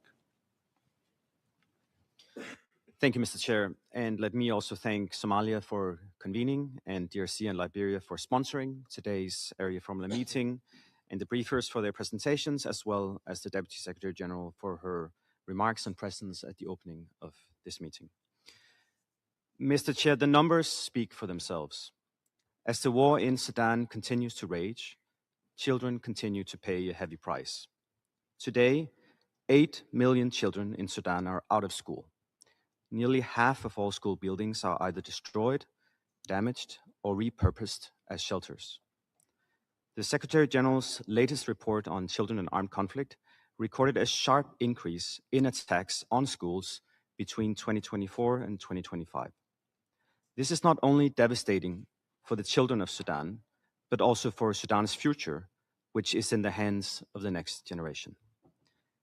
In El Fasher, in particular, children have suffered unimaginable horrors as both victims and witnesses of extreme violence and mass atrocities. All of these facts point to a deeply troubling pattern of disregard for children's rights and the Safe School Declaration that Sudan has signed.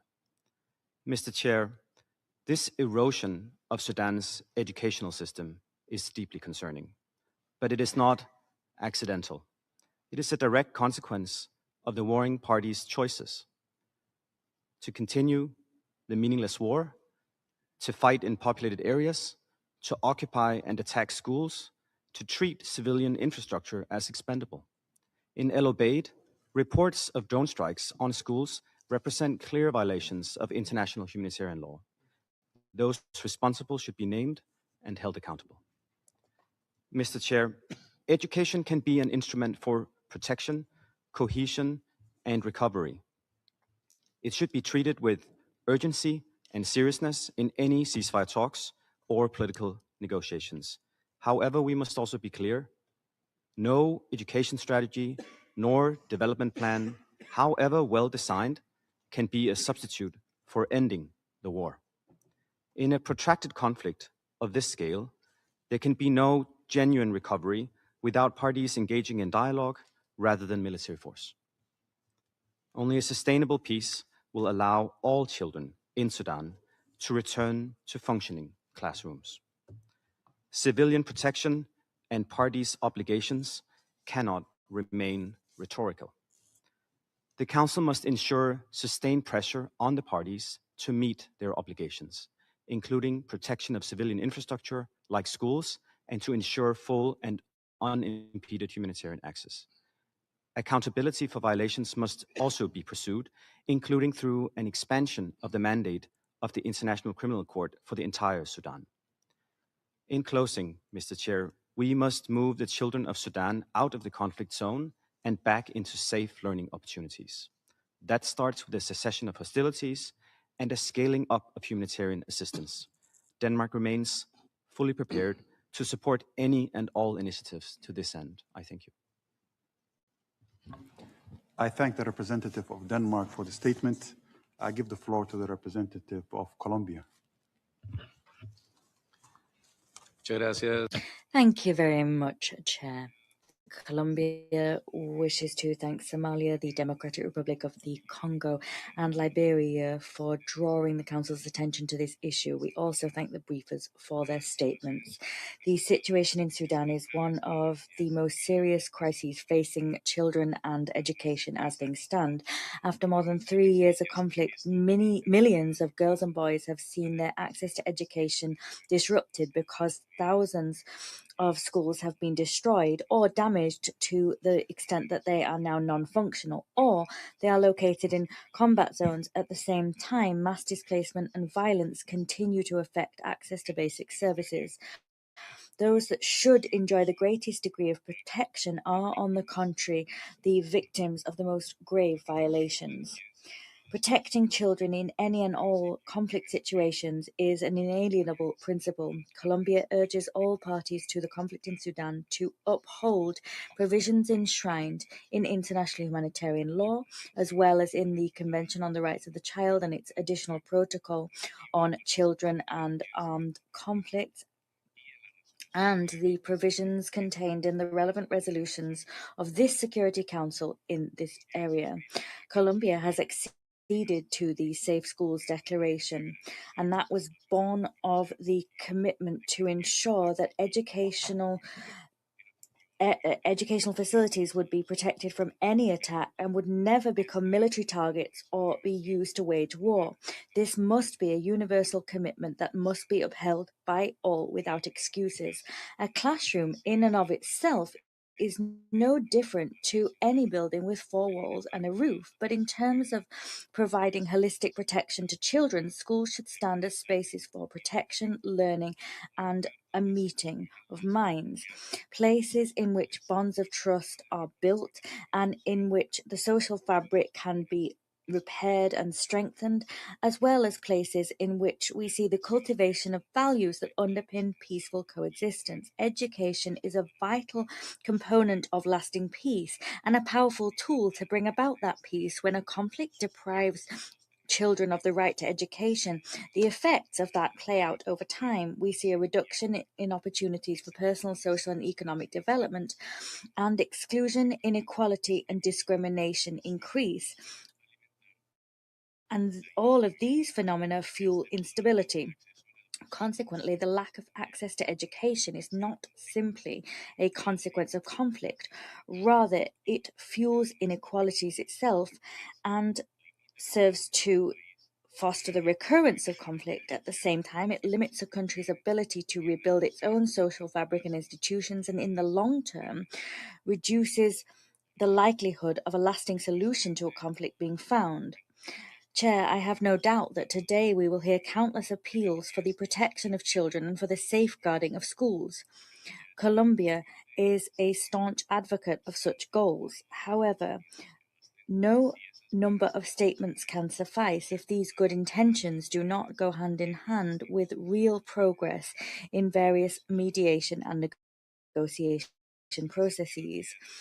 Initiatives spearheaded by regional and international stakeholders must focus on achieving lasting truces and verifiable humanitarian agreements which make it possible to protect the civilian population, as well as to guarantee access to humanitarian assistance and to create conditions to facilitate the continuation of education, including in conflict situations. To conclude, allow me to refer to the fact, and indeed reiterate, that protecting education cannot wait until the end of a conflict. It must be an immediate priority in all discussions aimed at bringing about a cessation of hostilities and aimed at ensuring the construction of a stable and lasting peace. Thank you. I thank the representative of Colombia for the statement. We now open the floor to non-council members. We have a long distinguished list of speakers today. To ensure everyone has an opportunity to contribute, I kindly ask all speakers to keep their remarks within 3 minutes. This will allow us to hear from all voices and foster a rich and inclusive discussion. I will now give the floor to the representative of Sudan.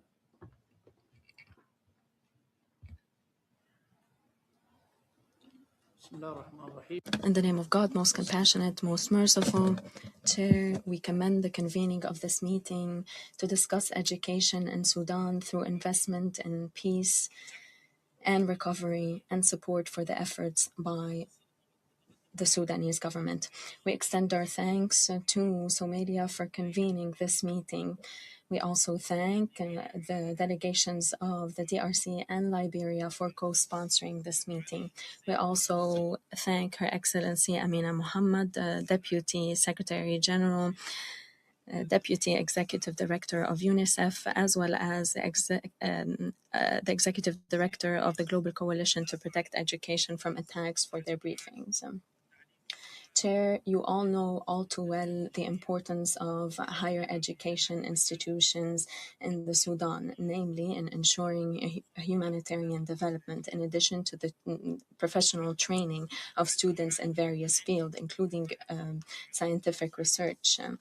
Higher education institutions and scientific research institutions have been subject to systematic plundering and destruction by the rebel militias due to the war of aggression against Sudan, its people, and its future. Education infrastructure has been damaged in Al Khartoum, Al Jazeera, Darfur, and Western Kordofan states. Education assets have been plundered and destroyed, including research farms, student dorms, as well as research laboratories. The cost of the damage to public universities has been estimated to more than $1,499,153,698.33 and this does not encompass the damage to Darfur and Western Kordofan universities, since accurate information on the scale of damage has not been provided. Private universities and institutions have also been damaged. 17 million children and youth have had their education disrupted due to the war, as well as the inoperability of schools, in addition to their displacement. 16,231 schools have been rendered inoperable in the first 2 years of the war. 5,534 schools have been partially or fully destroyed. Chair, the government has undertaken a number of urgent and medium-term initiatives to alleviate the impact of the war on education, namely the 2025-2027 transitional plan for the education sector, as well as the finalization of the strategy for the period 2026-2030. Education was resumed in safe states. More than 26,692 schools have been reopened in various states. More than 5 million children have gone back to school. We have also improved the situation of educators and teachers, and we've established an agency for digital education and transformation, and we've established alternative education centers benefiting 55,000 students. Despite the challenges, we've managed to hold the secondary school certificate examinations for the years 2023, 2024, and 2025 within and without Sudan for more than 1 million students, including the sons and daughters of members and leaders of rebel militias. We've also continued our engagement with the government of Chad, the UNHCR, as well as UNICEF to ensure the successful holding of the secondary school certificate for Sudanese refugees in eastern Chad, estimated at 6,000 students. In this regard, the government of Sudan looks forward to the quick approval of arrangements for the holding of the certification in Chad in the month of August to ensure the preservation of the future of their education. We thank the government of Chad for the facilitations provided last year to ensure the holding of certification examinations. In conclusion, We would be remiss not to highlight the main challenges as well as the requirements of the education sector in the Sudan, namely the rehabilitation of schools, universities, and institutes which have been damaged, in addition to the provision of assistive material, equipment, curricula, and books for schools and institutions, supporting the establishment of the National Fund for Education. Third, increased international funding for the education program, as well as the National Recovery Plan for the education sector. We stress that continuity of education is part and parcel of protection provided to civilians. We also call upon the Council to put pressure to bear upon the rebel militia to seize the targeting of teachers and the education sector, which constitutes a crime by virtue of international humanitarian law. I thank you. I give the floor to the representative of Zimbabwe. Thank you, Chair. Zimbabwe commends Somalia, the Democratic Republic of the Congo, and Liberia for co-hosting this meeting. We thank the Deputy Secretary General and the other briefers for highlighting the centrality of education to Sudan's peace and recovery. Sudan's education emergency is a humanitarian crisis and a grave threat to its future. More than 17 million children have suffered severe disruption to their education, while approximately 8 million remain out of learning. Nearly half of Sudan's school buildings can no longer function as classrooms, and over 7,000 schools are in active conflict areas. These figures tell a deeply human story. Behind each one is a child whose future diminishes every day outside the classroom. In the African spirit of Ubuntu, your neighbor's child is your own, and a child belongs to the whole village. No conflict should be allowed to steal a child's future. Chair, the Convention on the Rights of the Child and the African Charter on the Rights and Welfare of the Child affirm every child's right to education. Security Council resolutions 1998, 2601, and 2736 reinforce the protection of children and schools during armed conflict. The priority now is implementation. Zimbabwe calls for 4 measures. First, all parties must cease attacks on schools, students, teachers, and education personnel, prevent the military use of schools, end child recruitment, and ensure access to education, food, health, and services. Second, learning must continue across conflict lines and borders. Examinations, curricula, and certification should be preserved, with particular support for displaced and unaccompanied children. Conflict must not deprive any child of the right to learn. Third, education requires adequate and predictable financing. We welcome the launch by UNICEF and Save the Children, with support from the Global Partnership for Education, of the Building Resilience to Improve Development and Growth in Education in Sudan program, Bridges. As the Deputy Executive Director has already highlighted, Bridges aims to return more than 328,000 children to learning, reopen approximately 850 schools, support over 9,000 teachers, and establish nearly 1,800 safe learning spaces. Such efforts should be sustained, adequately resourced, and expanded. Fourth, safeguarding education requires peace. Zimbabwe reiterates its call for a cessation of hostilities and an inclusive Sudanese-owned political process that creates the conditions for recovery. Education is both protection and prevention. A child in school is less vulnerable to recruitment, exploitation, and despair. It is not merely a dividend of peace, but one of its foundations. Protecting education today will help Sudan's young people become agents of recovery and reconciliation. I thank you. I thank the representative of Zimbabwe for the statement. I give the floor to the representative of Sierra Leone. Thank you, Chair. Sierra Leone commends Somalia for convening this timely Arria-Formula meeting, and thanks Democratic Republic of Congo and Liberia for co-sponsoring this important initiative. We thank the Deputy Secretary General, Madam Amina Mohamed, and the two other briefers for their insightful presentations. Behind every statistic we have heard this today is a child whose dream has been interrupted. A child who should be sitting in a classroom instead of fleeing violence, living in displacement, is struggling simply to survive.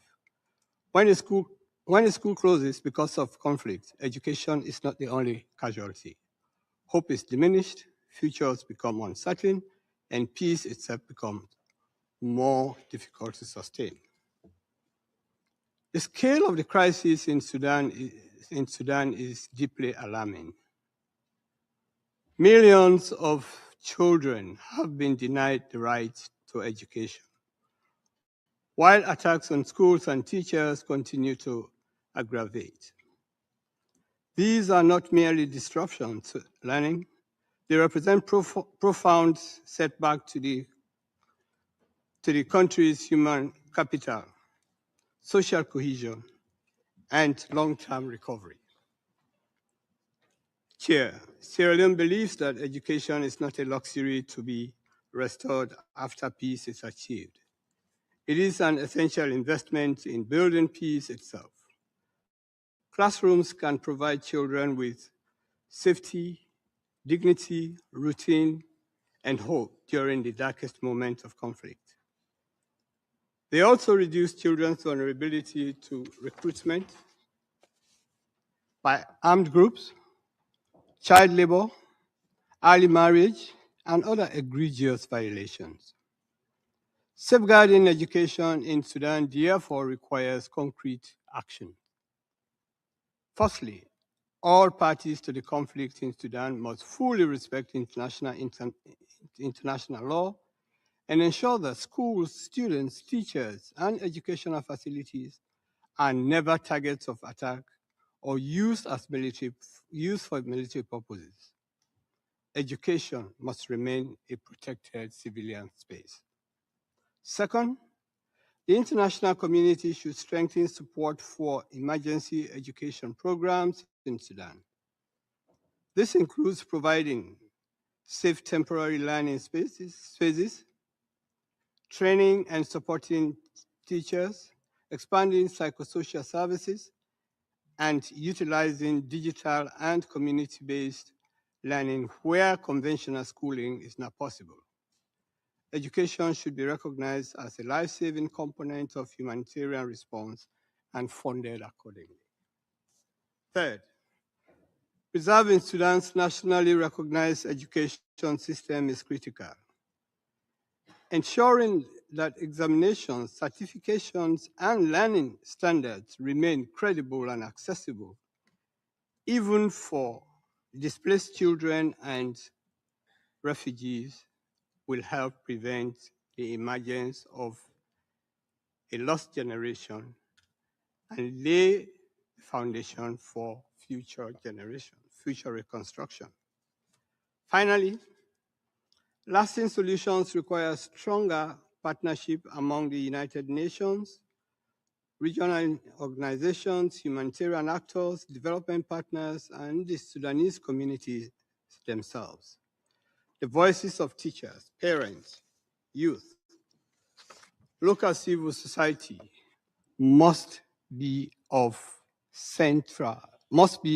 center of designing and implementing the education responses. Mr. Chairman, Sierra Leone's own experience has taught us that recovery from conflict is not measured solely by infrastructure that has been rebuilt, but to restore opportunity, by by restoring opportunities for children. Education helps heal communities, rebuild trust, and prepare future generations to choose dialogue over violence. Let us therefore reaffirm our collective responsibility and commitment to ensure that every Sudanese child has the opportunity not only to survive the conflict, but to learn, to grow, and to contribute to a peaceful and prosperous Sudan. I thank you very much. I thank the representative of Sierra Leone for the statement. I give the floor to the representative of Angola. Mr. Chair, Excellencies, we thank Somalia and the co-sponsors, the Democratic Republic of Congo and Liberia, for convening this timely meeting, and the DSG Amina Mohammed and the briefers for their insightful remarks. The situation in Sudan remains a source of grave concern and demands renewed, sustained, and coordinated action and attention from the international community. The destruction and occupation of schools, displacement of teachers, and prolonged interruption of learning have transformed Sudan's education crisis into an humanitarian protection and peace-building emergency. Millions of children remain outside the classroom, especially girls, displaced children, and children with disabilities. The consequences extend beyond learning loss. Exclusion from education increased children's exposure to recruitment by armed groups, sexual violence, exploitation, child labor, and early marriage. It also weakens the human capital required to rebuild institutions, restore services, and promote national cohesion. Angola wishes to emphasize 4 priorities. First, all parties must respect international humanitarian and human rights law. Attacks against schools, students, teachers, and educational personnel must cease. Schools must retain their civilian character and must not be used for military purpose or weapon storage. We call for the implementation of Security Council Resolution 2601 and the Safe School Declaration. Violation must be independently documented, investigated, and addressed through credible accountability mechanisms. Second, education must be treated as a life-saving component of humanitarian response. International partners should provide sustained financing to rehabilitate the schools, support teachers, establish temporary learning space, and provide materials, sanitation, school meals, and psychosocial assistance. Particular assistance must be given to girls, displaced and refugee children, children with disabilities, and communities in Darfur and Kordofan, where educational disruption remains especially severe. Third, Sudan's national recognized educational system must be preserved. National authorities, supported by United Nations neighboring countries, should establish flexible mechanisms for examination, certification, and recognition of qualifications, enable displaced and refugee students to continue learning. Teachers must receive protection, regular remuneration, training, and adequate resources. Fourth, education must be integrated to ceasefire arrangements, mediation initiatives, humanitarian access agreements, and recovery plans. It should reinforce Sudanese ownership, strengthen education institutions, and advance the Transitional Education Plan 2025-2027. Curricula and schools should promote tolerance, citizenship, social cohesion, and peaceful coexistence. The United Nations, African Union, Intergovernmental Authority on Development, financial and development partners should establish a coordinated framework with measurable targets, transparent financing and participation by Sudanese civil society and local communities. Angola's experience confirmed that peace is consolidated by rebuilding institutions and restoring young people's confidence in the future. We reiterate the urgent need for an immediate cessation of hostilities, an inclusive Sudanese-led political process, and stronger international action to end the conflict. Schools can be destroyed in moments, but rebuilding them and restoring the hope they represent requires years of sustained effort. Safeguarding education is therefore an indispensable investment in lasting peace, national recovery, and regional stability. I thank you. I thank the representative of Angola for the statement. I give the floor to the representative of Brazil. Mr. President, I thank Somalia, the Democratic Republic of Congo, and Liberia for convening this Arria-Formula meeting, and the SG Amina Mohamed and the briefers for acutely reminding us of the realities faced by children across Sudan. The scale and gravity of the violence in Sudan are a major test for the United Nations and for our collective commitment to peace, security, human rights, and sustainable development. This conflict is one of the most severe yet overlooked humanitarian crises in recent history.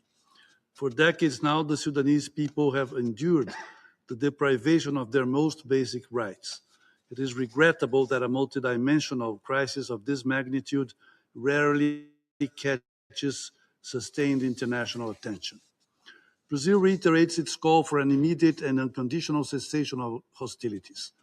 We urge all parties to fully comply with their obligations under international humanitarian law, particularly those relating to protecting civilians and civilian objects, including schools, facilitating the safe, sustained, rapid, and unimpeded delivery of humanitarian assistance, and guaranteeing the safety and security of humanitarian personnel and convoys.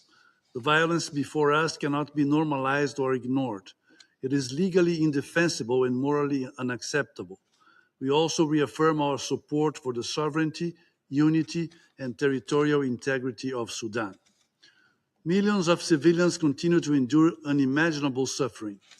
Many are children whose lives have been shattered by conflict and whose futures are increasingly threatened by violence, displacement, hunger, and disease. We bear a collective responsibility to ensure that the language they learn is the language of education and opportunity, not that of conflict and violence. Mr. President, as the SG recently reminded us, children continue to bear the heaviest burden of wars they neither start nor sustain.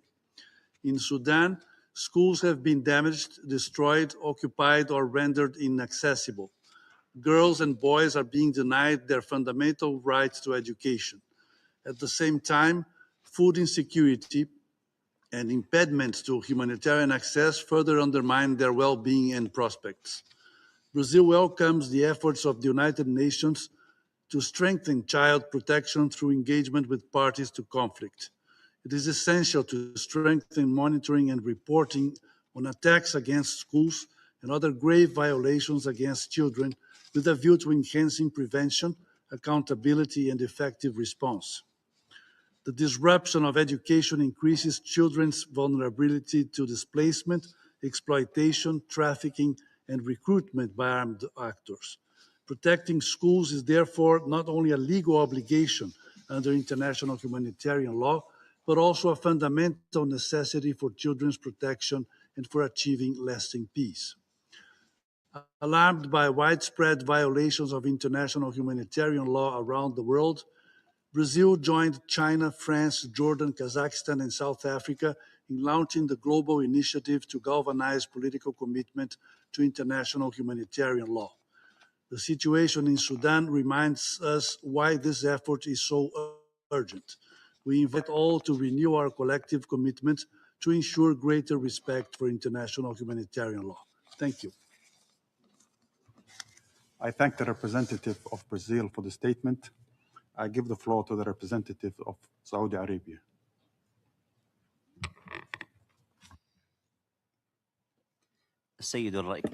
Mr. President, I would like to thank the Republic of Somalia for convening this meeting and the Democratic Republic of the Congo and the Republic of Liberia for co-sponsoring it. I further thank the briefers for their valuable interventions.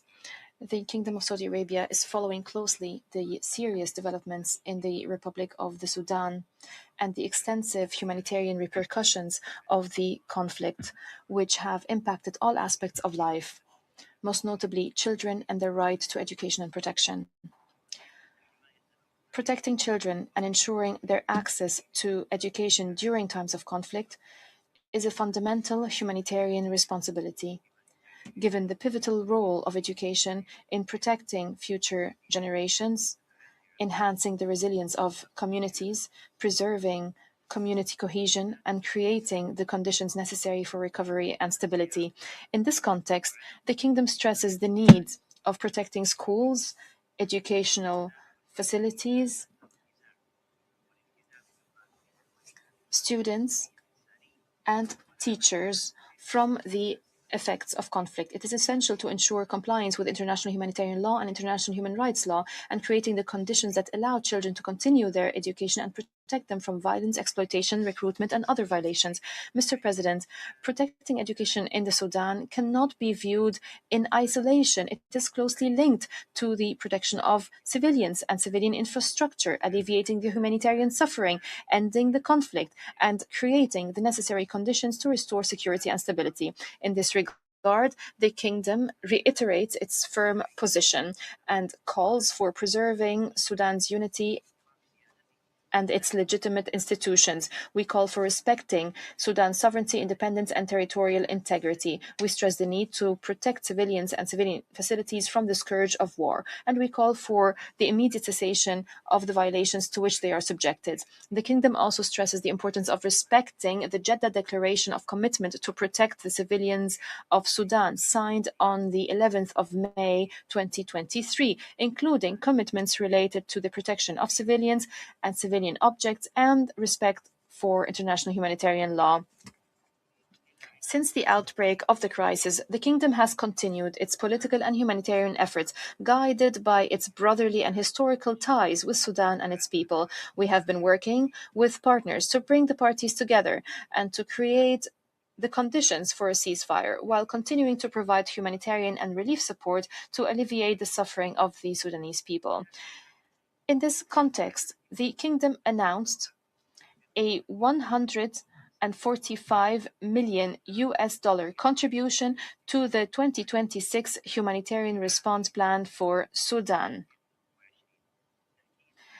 reaffirming its continued commitment to meeting the needs of the brotherly Sudanese people and supporting efforts aimed at alleviating the humanitarian crisis.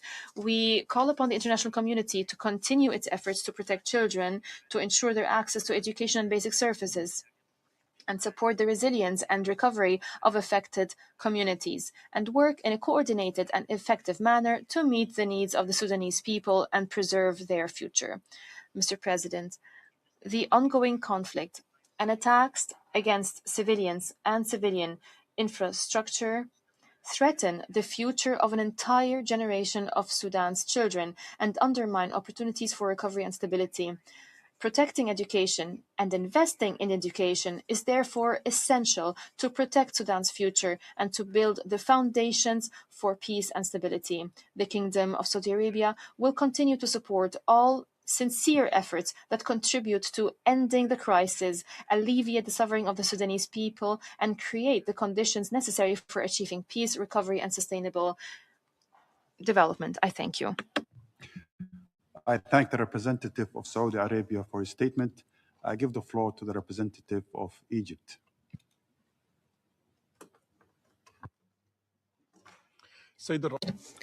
Mr. President, I would like to thank the mission of Somalia for convening this meeting and the DRC and Liberia for co-sponsoring it.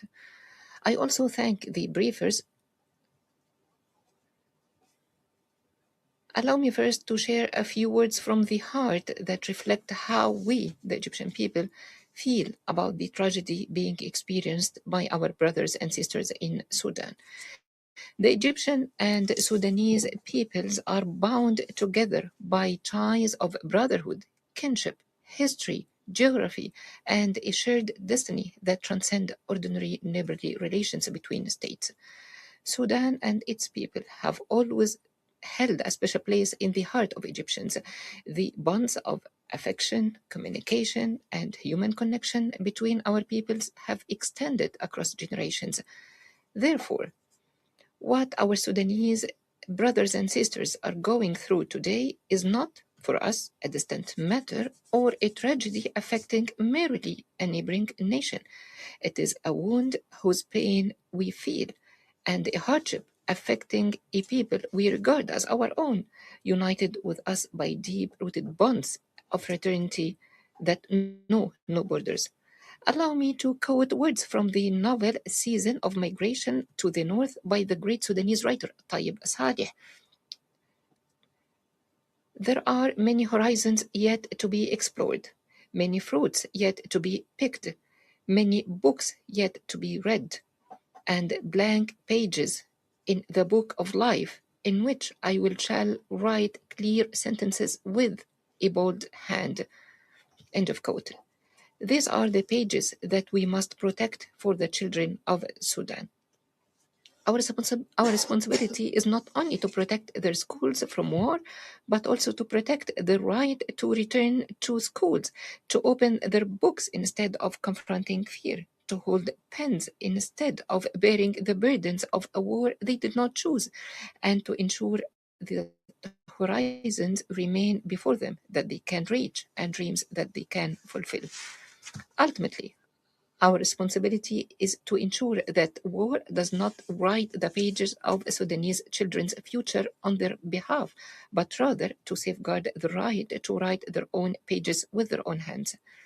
Mr. President, based on the close historical and fraternal ties between the Egyptian and Sudanese peoples, and mindful of its responsibility towards its Sudanese brothers and sisters, Egypt has made intensive efforts to support the education of Sudanese students residing in Egypt and to mitigate as much as possible the impact of the conflict on their educational journey. In this context, Egypt has opened registration for Sudanese students in Egyptian schools and universities through flexible procedures that take into account the current humanitarian circumstances, helping them to continue their studies and avoid losing academic years as a result of conflict and displacement. Egypt has also licensed Sudanese schools teaching the Sudanese curriculum that meet the standards of the Egyptian Ministry of Education and Technical Education and the relevant safety and security requirements. This enables Sudanese students to continue studying within their national educational system and preserves their connection to Sudanese curricula and certificates. Egypt continues to coordinate between the Egyptian Ministry of Education and Technical Education and its counterpart in Sudan, including through an arrangement to establish a joint committee to discuss various areas of educational cooperation and practical mechanisms for implementation. This contributes to addressing the challenges facing Sudanese students in an institutionalized and organized manner. As a result of this cooperation, Egypt, in coordination with its Sudanese counterparts, successfully facilitated the Sudanese secondary school examination for approximately 58,000 students. We believe that ensuring the administration of examinations and preserving nationally recognized certificates is essential to maintaining students' educational pathways and enabling them to pursue higher education and continue their academic and professional lives. At the same time, Egypt coordinates with the UNHCR, international organizations, and civil society organizations to provide educational services to Sudanese students, including cash assistance and support for school fees. Egypt stresses, in this regard, the need for adequate and sustainable international support for host countries and communities so that they may continue providing educational and other essential services to Sudanese brothers and sisters. Mr. President, the scale of the crisis requires a more coordinated and sustainable international response focused on protecting schools, students, and teachers, ensuring the continuity of education, providing the resources necessary to rehabilitate damaged educational institutions, supporting teachers, and supplying educational materials, while giving special attention to girls, displaced and refugee children, and the most vulnerable groups. Egypt further emphasizes that protecting education cannot be separated from broader efforts aimed at ending the conflict in Sudan, protecting civilians, preserving Sudanese state institutions, and safeguarding Sudan's unity, sovereignty, and territorial integrity. At the same time, Schools and educational institutions must be protected from the effects of the conflict and must not be used for military purposes, in line with relevant commitments regarding the protection of children and civilian institutions during armed conflict.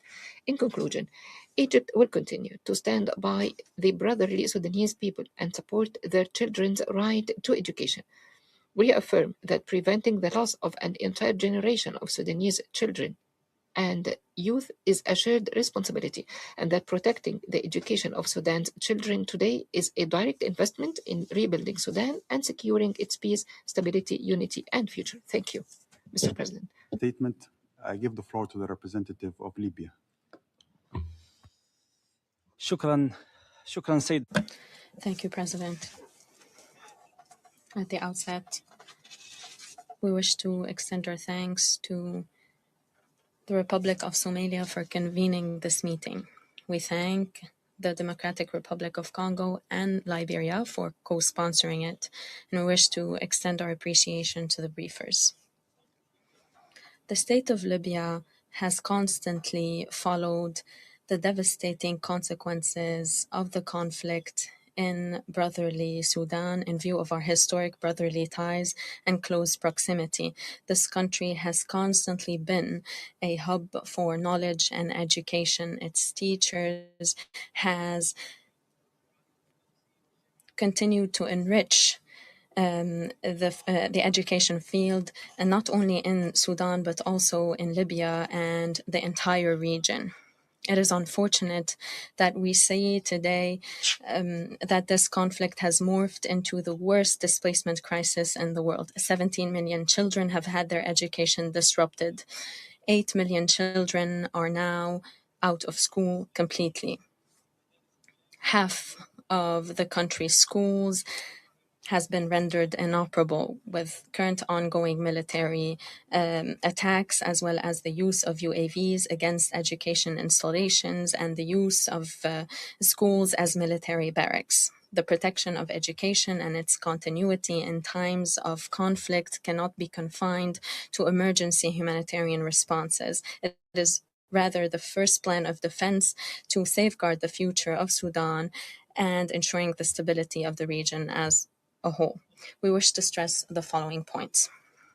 First, despite the exceptional circumstances and complex crises plaguing my country, the government of Libya has undertaken unprecedented decisions to ensure equal treatment for Sudanese students fleeing the war alongside their Libyan counterparts. They have been able to enjoy free education without having to immediately fill out complex documents and paperwork. Thousands of students have been able to sit national examinations and have been awarded accredited certifications to ensure the continuity of their education and to safeguard their future.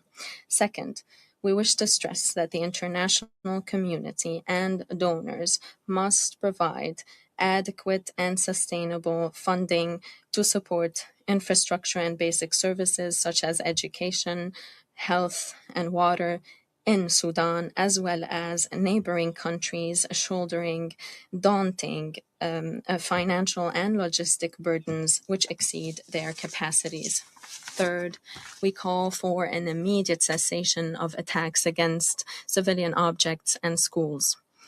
The protection of children requires a decisive international stance to put an end to destructive foreign interferences, as well as illicit arms flows which continue to feed the conflict and stoke atrocities in Darfur, Kordofan, and all Sudanese territories. In conclusion, we stress that the protection of Sudanese children and the upholding of their right to education cannot be delayed. It is a moral and political duty which requires an immediate, full-fledged ceasefire, as well as unhindered access to humanitarian assistance. Children must be able to have access to education. Saving schools today is the only means to save the future of Sudan tomorrow. I thank you, President. I thank the representative of Libya for the statement. I give the floor to the representative of Austria.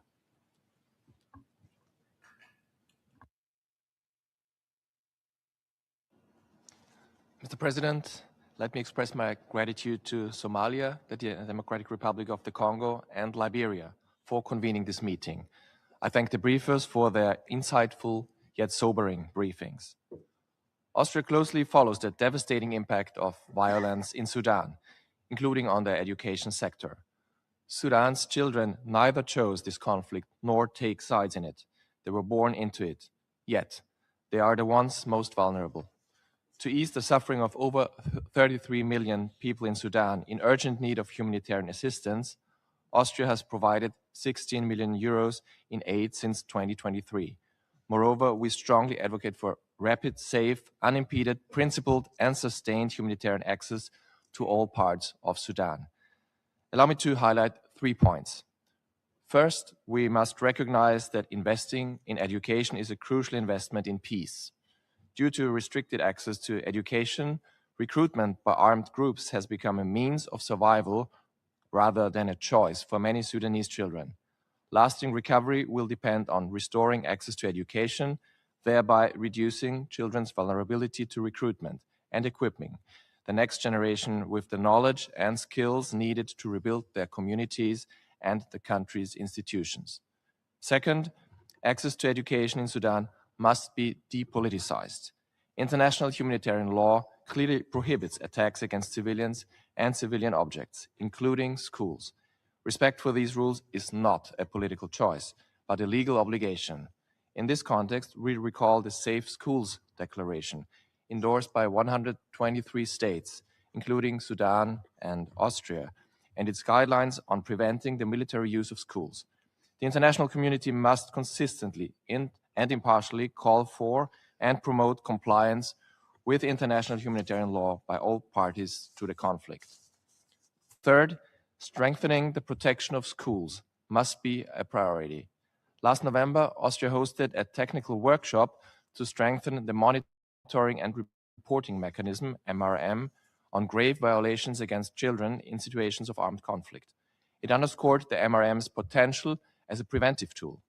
In Sudan, where attacks on schools, displacement, and child recruitment often occur in the same areas, MRM data can help identify emerging hotspots and allow us to act before violations occur.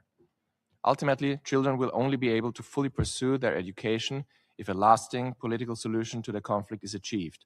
Austria fully supports all mediation efforts and stands ready to contribute to meaningful negotiations aimed at securing a sustainable peace. Mr. President, education in Sudan is not a standalone issue, but a matter of overall peace and security. Let us contribute to restoring access to education, thereby investing in Sudan's long-term recovery. I thank you. I thank the representative of Austria for the statement. I give the floor to the representative of Australia. Thank you, Chair, and I thank in particular Somalia, the Democratic Republic of the Congo, and Liberia for convening this important discussion. More than 3 years of conflict in Sudan have devastated civilian lives, shattered essential services, and left millions of children without safe access to education. We've witnessed a complete breakdown in protection. Australia, therefore, welcomes the focus of today's meeting. We've long championed the protection of civilians, particularly children. And we know that when respect for international norms erodes, it's always the most vulnerable who suffer first. That's why the international community must stand up for those who cannot stand up for themselves. Chair, the international community has developed a strong framework for protecting education during armed conflict, including through the Geneva Conventions, the Convention on the Rights of the Child, Security Council resolutions, and the Safe Schools Declaration. But implementation is lacking, and we must step up. Australia proposes 3 key areas for the focus of international efforts. First, all parties must comply with international law, including international humanitarian law. Schools, students, teachers, education personnel, and humanitarian workers must be protected, and perpetrators must be held accountable. The commitments outlined in the Safe Schools Declaration should be fully upheld. Second, humanitarian access must be full, safe, rapid, and unimpeded. This is essential not only for protecting children, but also for safeguarding the teachers, education workers, and humanitarian personnel who enable learning to continue in the most difficult of circumstances. Australia's leadership of the Declaration for the Protection of Humanitarian Personnel reflects our long-standing commitment to this issue. Third, the only sustainable solution is an end to the conflict. We reiterate our call for an immediate ceasefire and a Sudanese-led political process aimed at implementing civilian-led democratic governance. We are deeply concerned by the recent escalation, including in the Kordofans and Darfur. Colleagues, protecting education is not only about preserving learning today, it is an investment in Sudan's recovery, stability, and future peace. Thank you. I thank the representative of Australia for the statement. I give the floor to the representative of Japan. I thank you, Mr. Chair. I thank Somalia, Democratic Republic of Congo, and Liberia for bringing attention to this important issue and the briefers for their insights. After more than 3 years of conflict, the humanitarian crisis in Sudan remains among the largest in the world. The reported targets attacks on multiple locations in El Obeid, including educational institutions, are gravely concerning. These attacks further exacerbate an already severe humanitarian crisis in which nearly 34 million people, a staggering 65% of the population, are in dire need of humanitarian support, with more than 7,000 schools located in active conflict areas. Mr. Chair, the impact of the conflict on education is particularly grave. Millions of children in Sudan continue to face severe disruptions to their education. As the conflict persists, this learning loss threatens both human security of individual students and Sudan's long-term recovery and resilience. Access to education is a fundamental human right and a powerful tool to prevent and mitigate conflict. It also contributes to protection against grave violations, such as child recruitment, and often provides access to other essential services, including healthcare and safe water.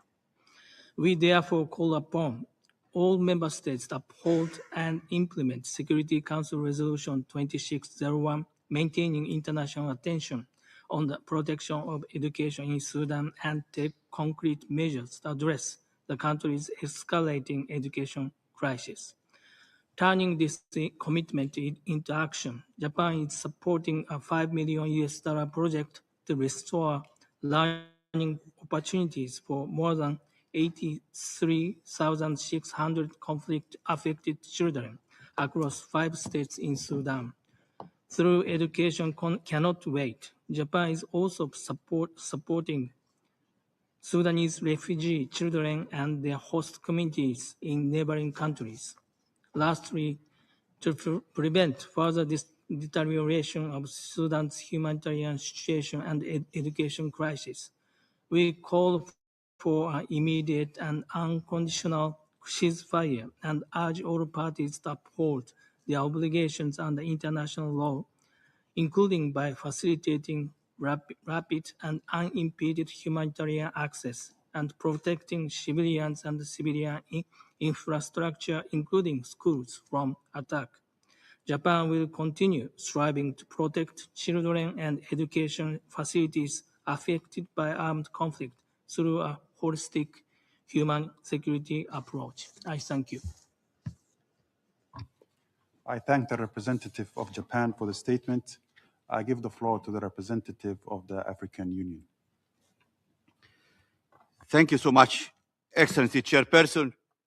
Excellencies, the African Union thanks Somalia, the Democratic Republic of the Congo, and Liberia for convening this important, timely meeting, and thanks the Deputy Secretary General and the briefers for their insightful accounts.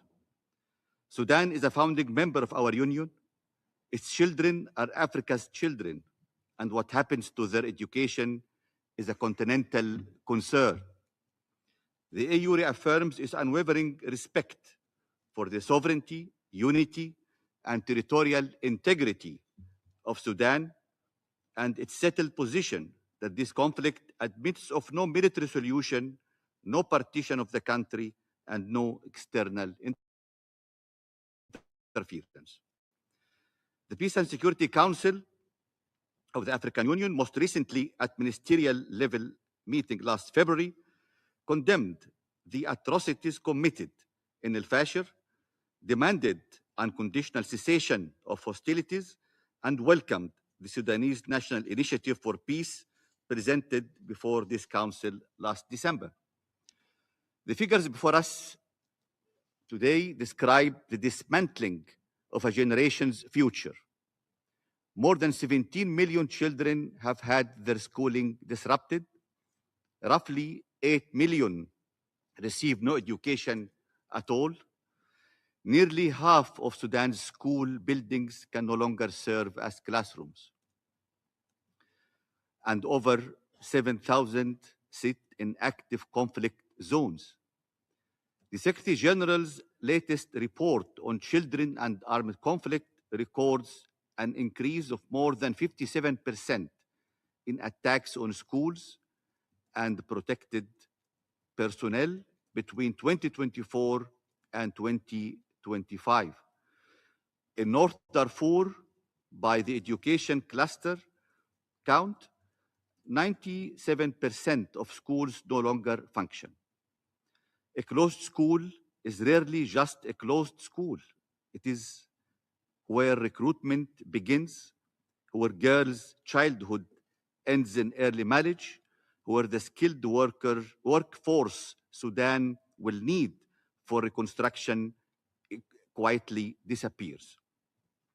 The AU wishes to draw particular attention to the integrity of Sudan's national education system.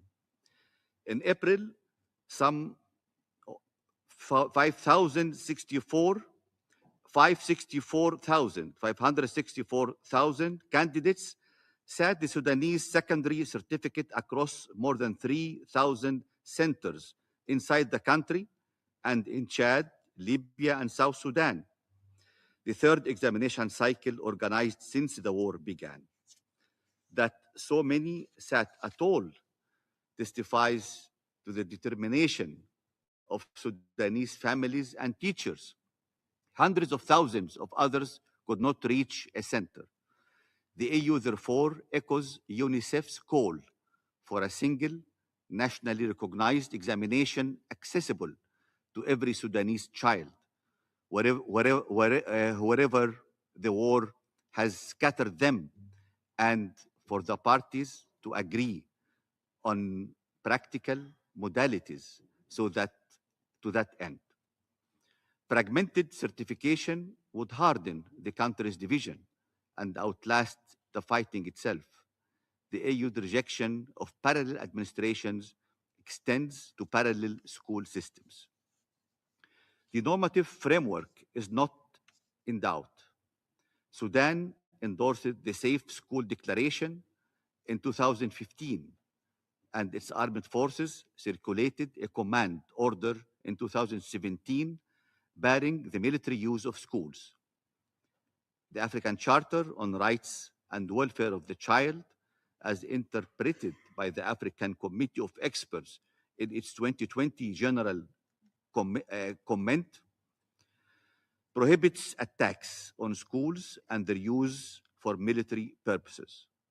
The AU applies the same standard to its own peace operations, requiring troop contributors to keep schools out of military use.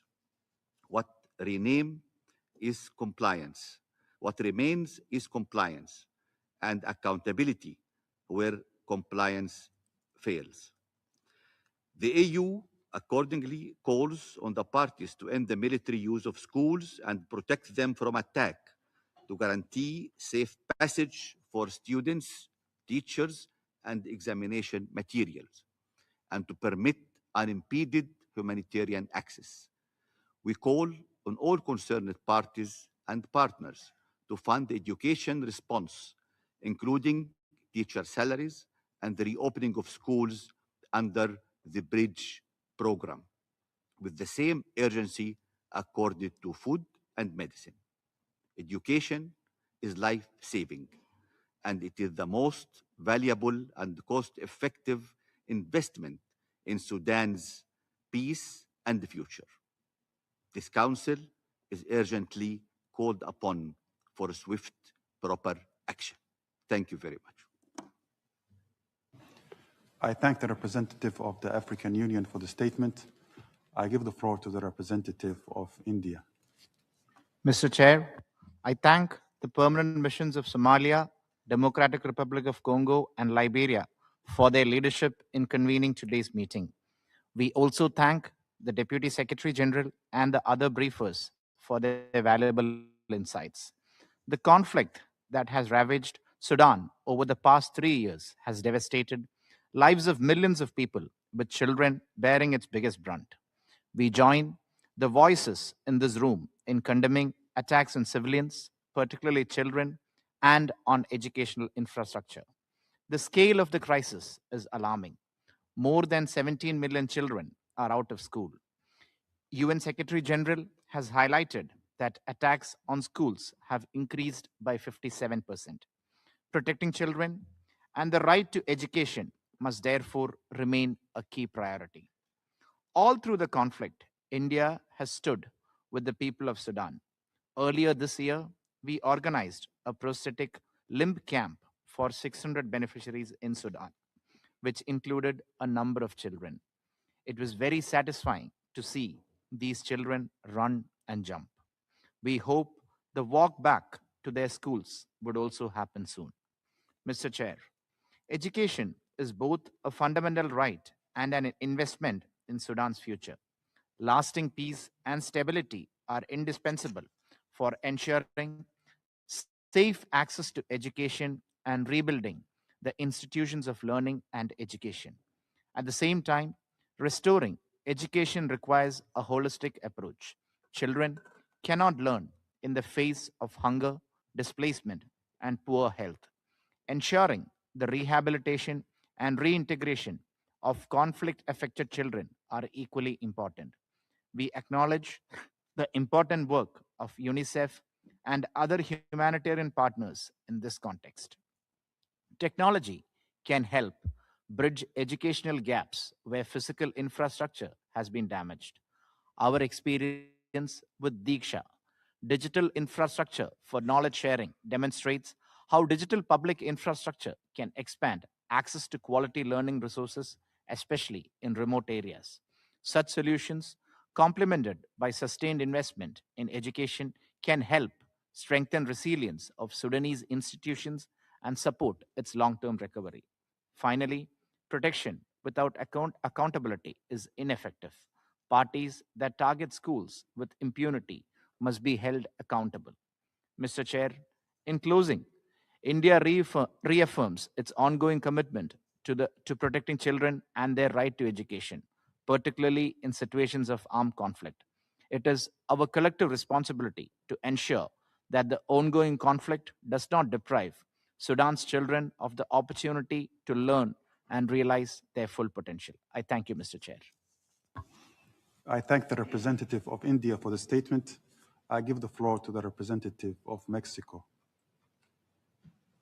Thank you very much, Mr. Chairman.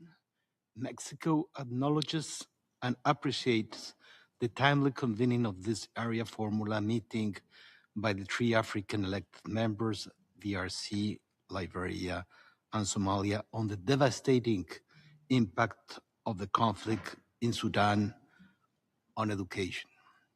Sudan's education system has collapsed, facing one of the world's most severe crises.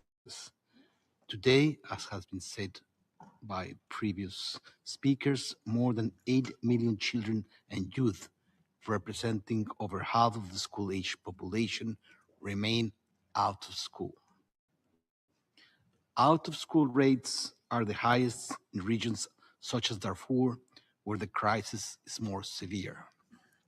Mexico reaffirms its commitment to supporting African-led efforts to restore peace, protect civilians, and safeguard children's rights, and recognizes UNESCO's efforts to reconstruct the Sudan school system. My country, as co-chair of the Group of Friends of the African Union, participated in the most recent session of the African Union Peace and Security Council on Education in Conflict Contexts, and shared the importance of understanding education as a preventive measure with direct implications for stability and peace building. Education is not only a fundamental human right, but also one of the strongest foundations for conflict prevention, peace building, and sustainable development. However, the continuous destruction and occupation of the education facilities, forced internal displacement, and the widespread insecurity generated by the conflict have complicated national and regional efforts to resume educational activities and secure safe learning environments. Without urgent action, there is a latent but real risk of losing an entire generation of students. The UN Secretary General's latest report on children and armed conflict paints a deeply alarming picture. During 2025 alone, the UN verified 1,889 grave violations affecting children in Sudan, including the direct attack on 115 schools. Mexico condemns all attacks against schools, students, teachers, and educational infrastructure. As a signatory to the Safe School Declaration, we reiterate that schools must remain places of learning, protection, and hope, never military objectives or theaters of conflict. The recruitment and use of children by armed groups, together with forced internal displacement, deprive children of the right to education, expose them to further grave violations, and seriously undermine the prospects for sustained peace in Sudan. Mexico recalls the UN Security Resolution 2601, which recognizes that protecting education during armed conflict is essential for the protection of children and for sustaining peace. In this regard, we believe that the international response must go beyond protecting school buildings. It should also ensure that continuity of students' nationals recognizing educational system by supporting teachers, preserving examinations and certifications, restoring educational infrastructure, and guaranteeing humanitarian access to education for all children. We join the UN Secretary General call for the parties to the conflict to formulate an action plan on children in armed conflict. The designation of focal points is an important first step toward this objective. Finally, protecting education in Sudan is not only a legal obligation of the international humanitarian law, it is an investment in sustainable and long-lasting peace. Every child who remains in school represents another step toward breaking cycles of violence and building a more peaceful, resilient, and prosperous Sudan. Thank you very much, Mr. Chair. I thank the representative of Mexico for the statement. I give the floor to the representative of the European Union. Thank you, Mr. Chairman. I have the honor to speak on behalf of the European Union and its member states. I thank Somalia for convening this important meeting and the DRC and Liberia for co-sponsoring it. I also thank the briefers and commend UNICEF and the Global Coalition to protect education from attack for their tireless work in Sudan, alongside the courage of Sudanese teachers, students, and civil society who continue to keep education alive under extraordinarily difficult circumstances. As it was already mentioned by the briefers, Sudan's education system lies in ruins. 8 million children no longer have access to education, and in total, 17 million have had their access to learning severely disrupted. Nearly half of Sudan's schools buildings can no longer function, as classrooms and attacks on schools and protected personnel rose by 57% between 2024 and 2025. Denying safe and continuous access to education deepens children's vulnerability to recruitment, exploitation, and other grave violations, and risks leaving an entire generation without the skills needed to eventually rebuild their country. Education is not a peripheral concern. It is a child protection issue, a recovery issue, and a peace and security issue.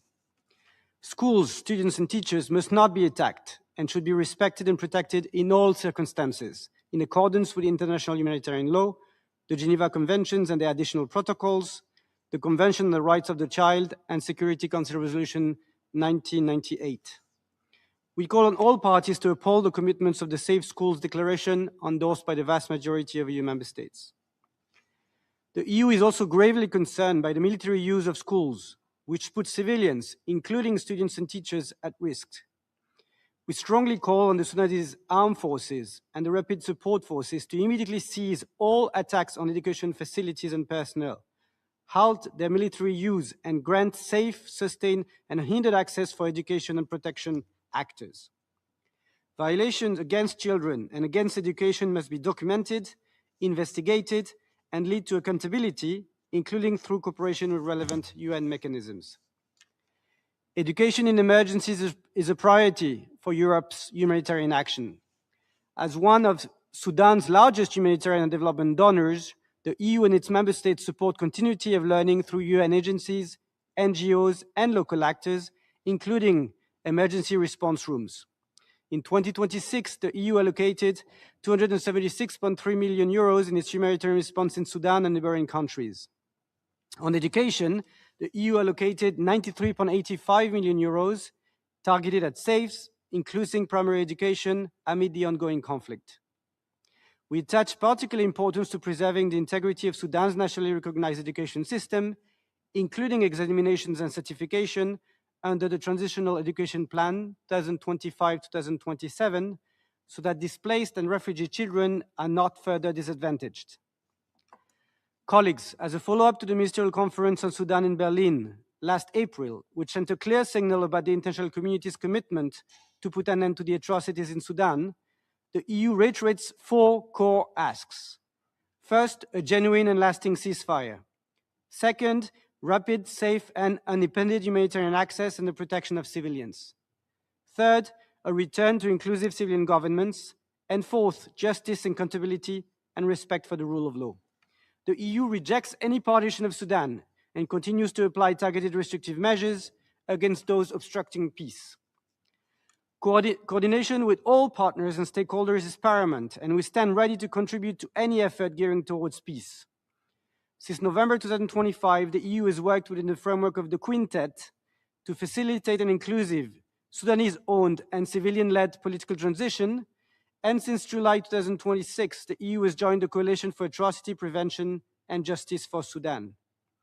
The EU will continue to work with international accountability mechanisms to bring perpetrators to justice. The EU has also been working on a technical de-escalation track dedicated to the protection of critical civilian infrastructure. Discussion on this initiative with both SAF and RSF continue. Together with the UN, the EU is also engaging in the early preparations for a ceasefire verification and monitoring mechanism. To conclude, our objective is clear: to generate small confidence-building levers that support broader political efforts and ultimately improve the situation for all Sudanese people. The dramatic impact of the conflict on children and education is tremendous and serves as a stark reminder of the imperious need for the international community, in particular the Security Council, to respond to the situation with the urgency it demands. I thank you. I thank the representative of the European Union for the statement. I give the floor to the representative of Spain. Muchas gracias. Thank you very much, Chair. I thank you for convening this important meeting. Spain echoes the statement that has just been made by the European Union. In our national capacity, we wish to make some additional comments. Education is not solely a fundamental right, it is also a strategic investment in peace and stability. Consequently, protecting education during conflict is not solely a humanitarian and legal obligations, it's also a prerequisite for sustainable recovery and for the development of a lasting peace. Chair, Spain appeals for the full implementation of the Safe Schools Declarations and its guidelines. This is an issue that has been underscored by many delegations over the course of this morning. We must promote community-based early warning systems, resilient infrastructure, risk management plans led by educational communities, and specific training should be given to teachers in child protection and psychosocial support. It's also vital to guarantee that there are temporary education facilities and flexible distance learning. There should also be the recognition of studies completed by displaced persons and other such measures to avoid having a lost generation. Spain was one of the first countries to accede to the Safe Schools Declaration in 2015. Since then, we have actively championed its implementation. Indeed, we have between 2017 and 2025, we contributed more than 61 million euros to education in emergencies, and we have taken on the commitment to devote at least 10% of our humanitarian financing to this sector in accordance with international standards. Moreover, we will continue to promote partnerships, technical cooperation, and capacity building to protect education in times of conflict. Chair, protecting education today is to protect the future of Sudan and the future of all societies affected by conflict. Spain reiterates its commitment to continue working with the United Nations and with all international partners to ensure that education remains a protected right, including in the most difficult contexts. Thank you. I thank the representative of Spain for the statement. I give the floor to the representative of Ethiopia. Thank you, Mr. Chair. Allow me to thank you for organizing this meeting, as well as the permanent missions of the Democratic Republic of the Congo and Liberia for the co-sponsorship. I also wish to thank the briefers for their remarks.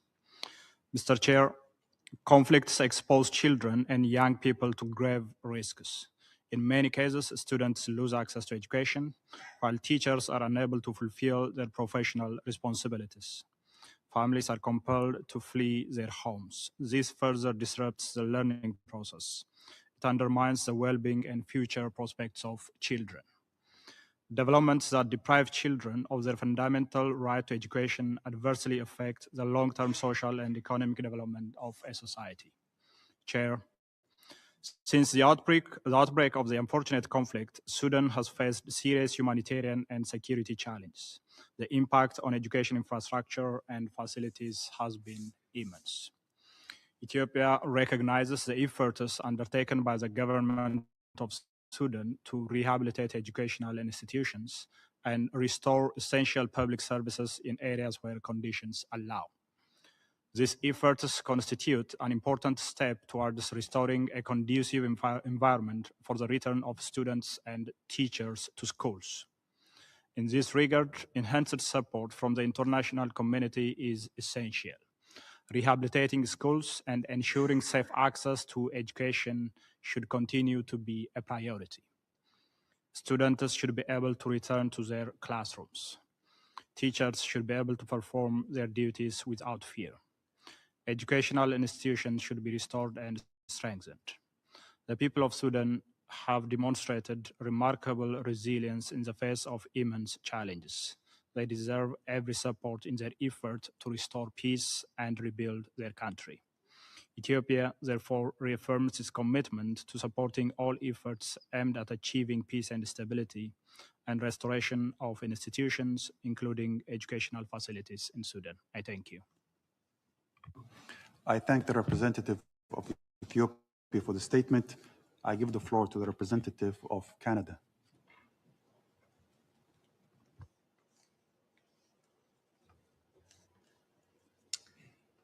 Merci à la Somalie et Thank you to Somalia and DRC, the co-sponsors, and Liberia also, for having raised this very crucial issue.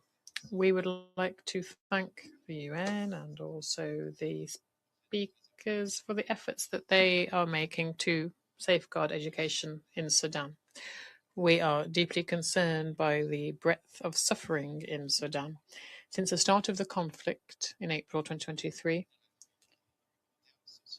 the vulnerabilities, social, economic, have just increased with grave consequences for civilians, particularly children. 33 million people need humanitarian assistance to meet their fundamental needs. Around 19.5 million people are still facing high levels of food insecurity, with more than 12 million people who are displaced. Sudan is facing the greatest displacement crisis in the world. Sudan is also facing an unprecedented educational emergency. Since the start of the conflict, the clashes have led to the closure of schools. 8 million children of school age are not in school. There's no classrooms that can be opened. A third of schools remain closed, and others have been repurposed into refugee camps for IDPs, or they've been occupied by armed groups. Hundreds of thousands of students have not been able to sit their national exams because of the conflict. Also, many of them have had to cross active front lines and risk their lives to reach exam centres, putting their life and dreams on pause indefinitely. Sudan risks losing a generation of knowledge with far-reaching consequences on future peace and stability. A prolonged absence of safe schooling significantly increases the risk for children, for example, of sexual violence. They risk of early marriage, child labour. They risk radicalisation and recruitment by armed forces. In this context, re-establishing access to education is of primary importance for their protection. Access to education and the continued exposure of children to violence stand in direct contradiction to the principles and obligations set out in the Convention on the Rights of the Child, including the right of every child to education and to protections from violence, exploitation, and abuse.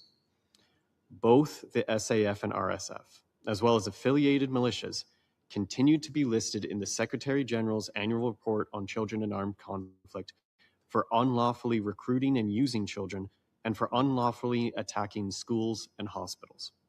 The UN verified attacks against 115 schools last year. We urge Sudan to fully implement the Safe Schools Declaration, which it signed in 2015.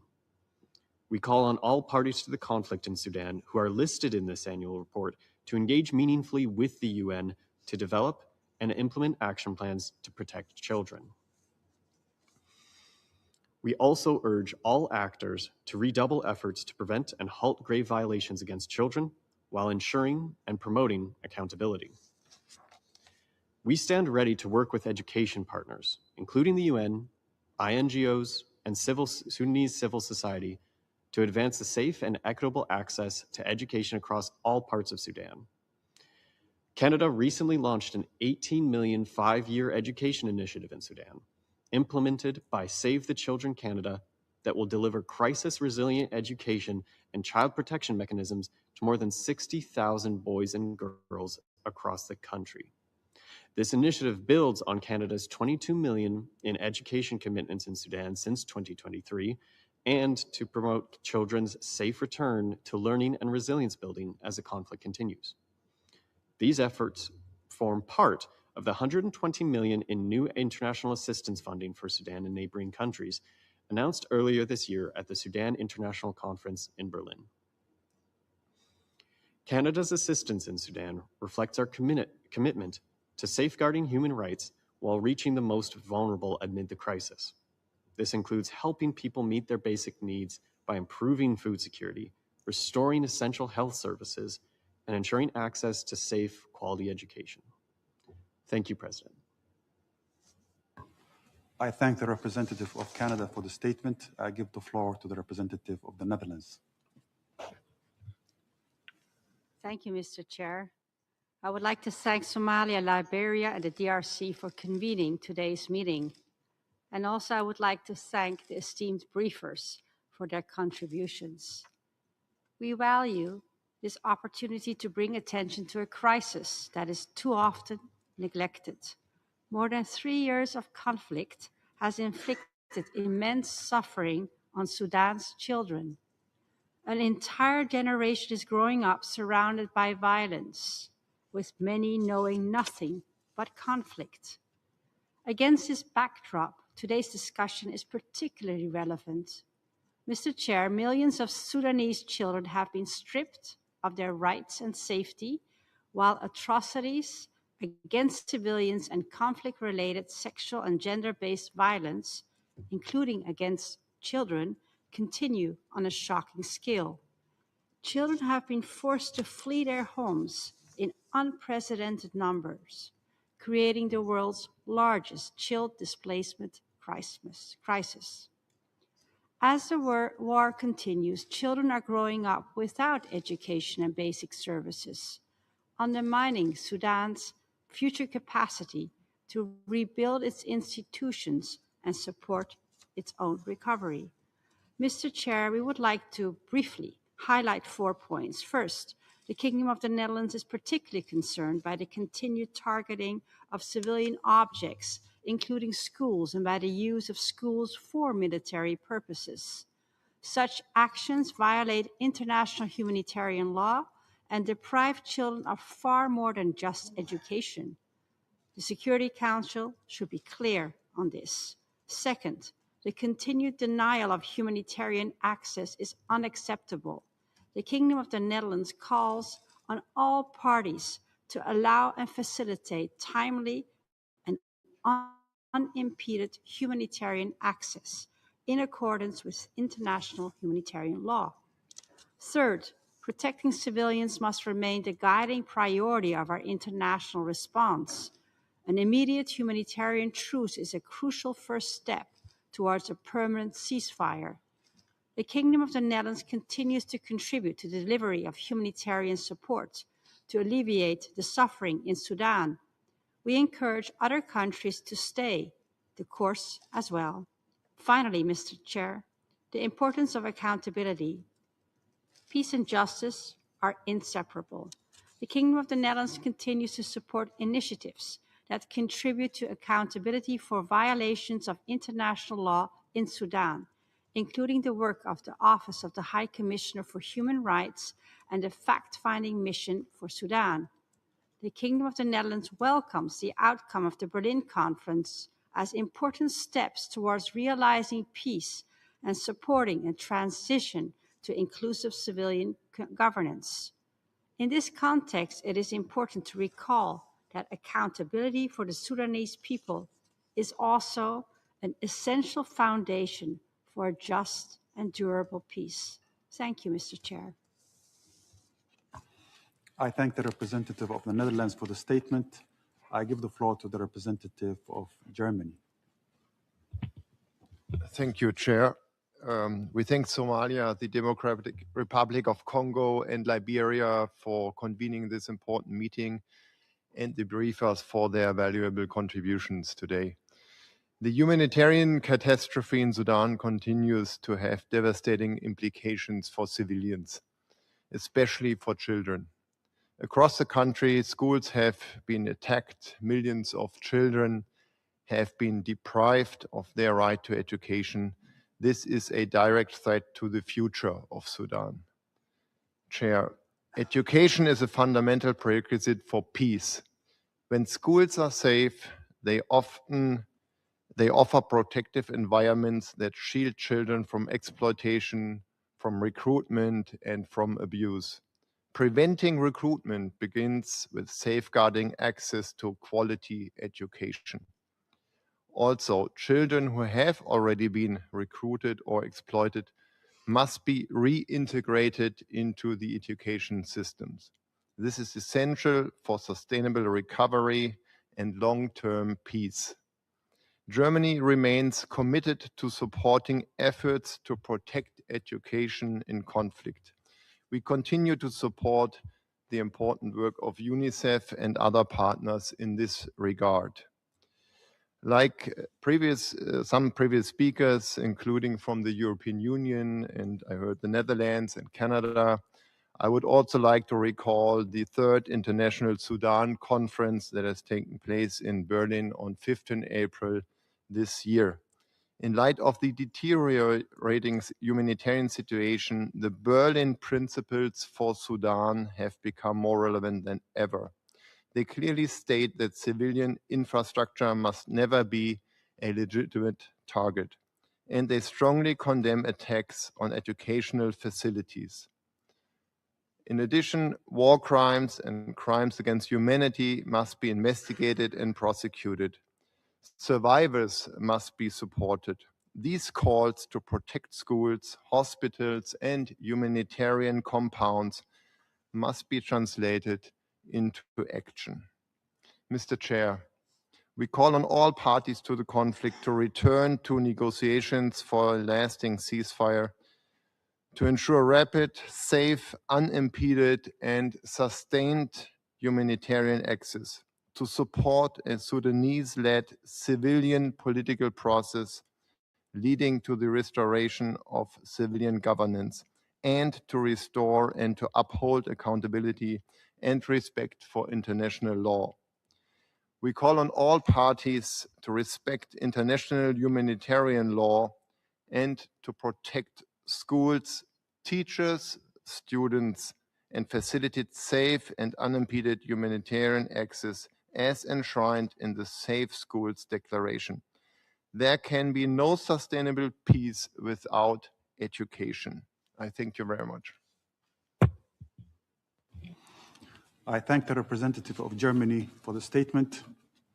There are no more names inscribed in the list of speakers. I thank you all, and particularly to our briefers, for your invaluable contribution and participation in our rich discussion on the education in Sudan. And I also thank the conference management team, including our interpreters. I thank you all and have a good weekend. Thank you.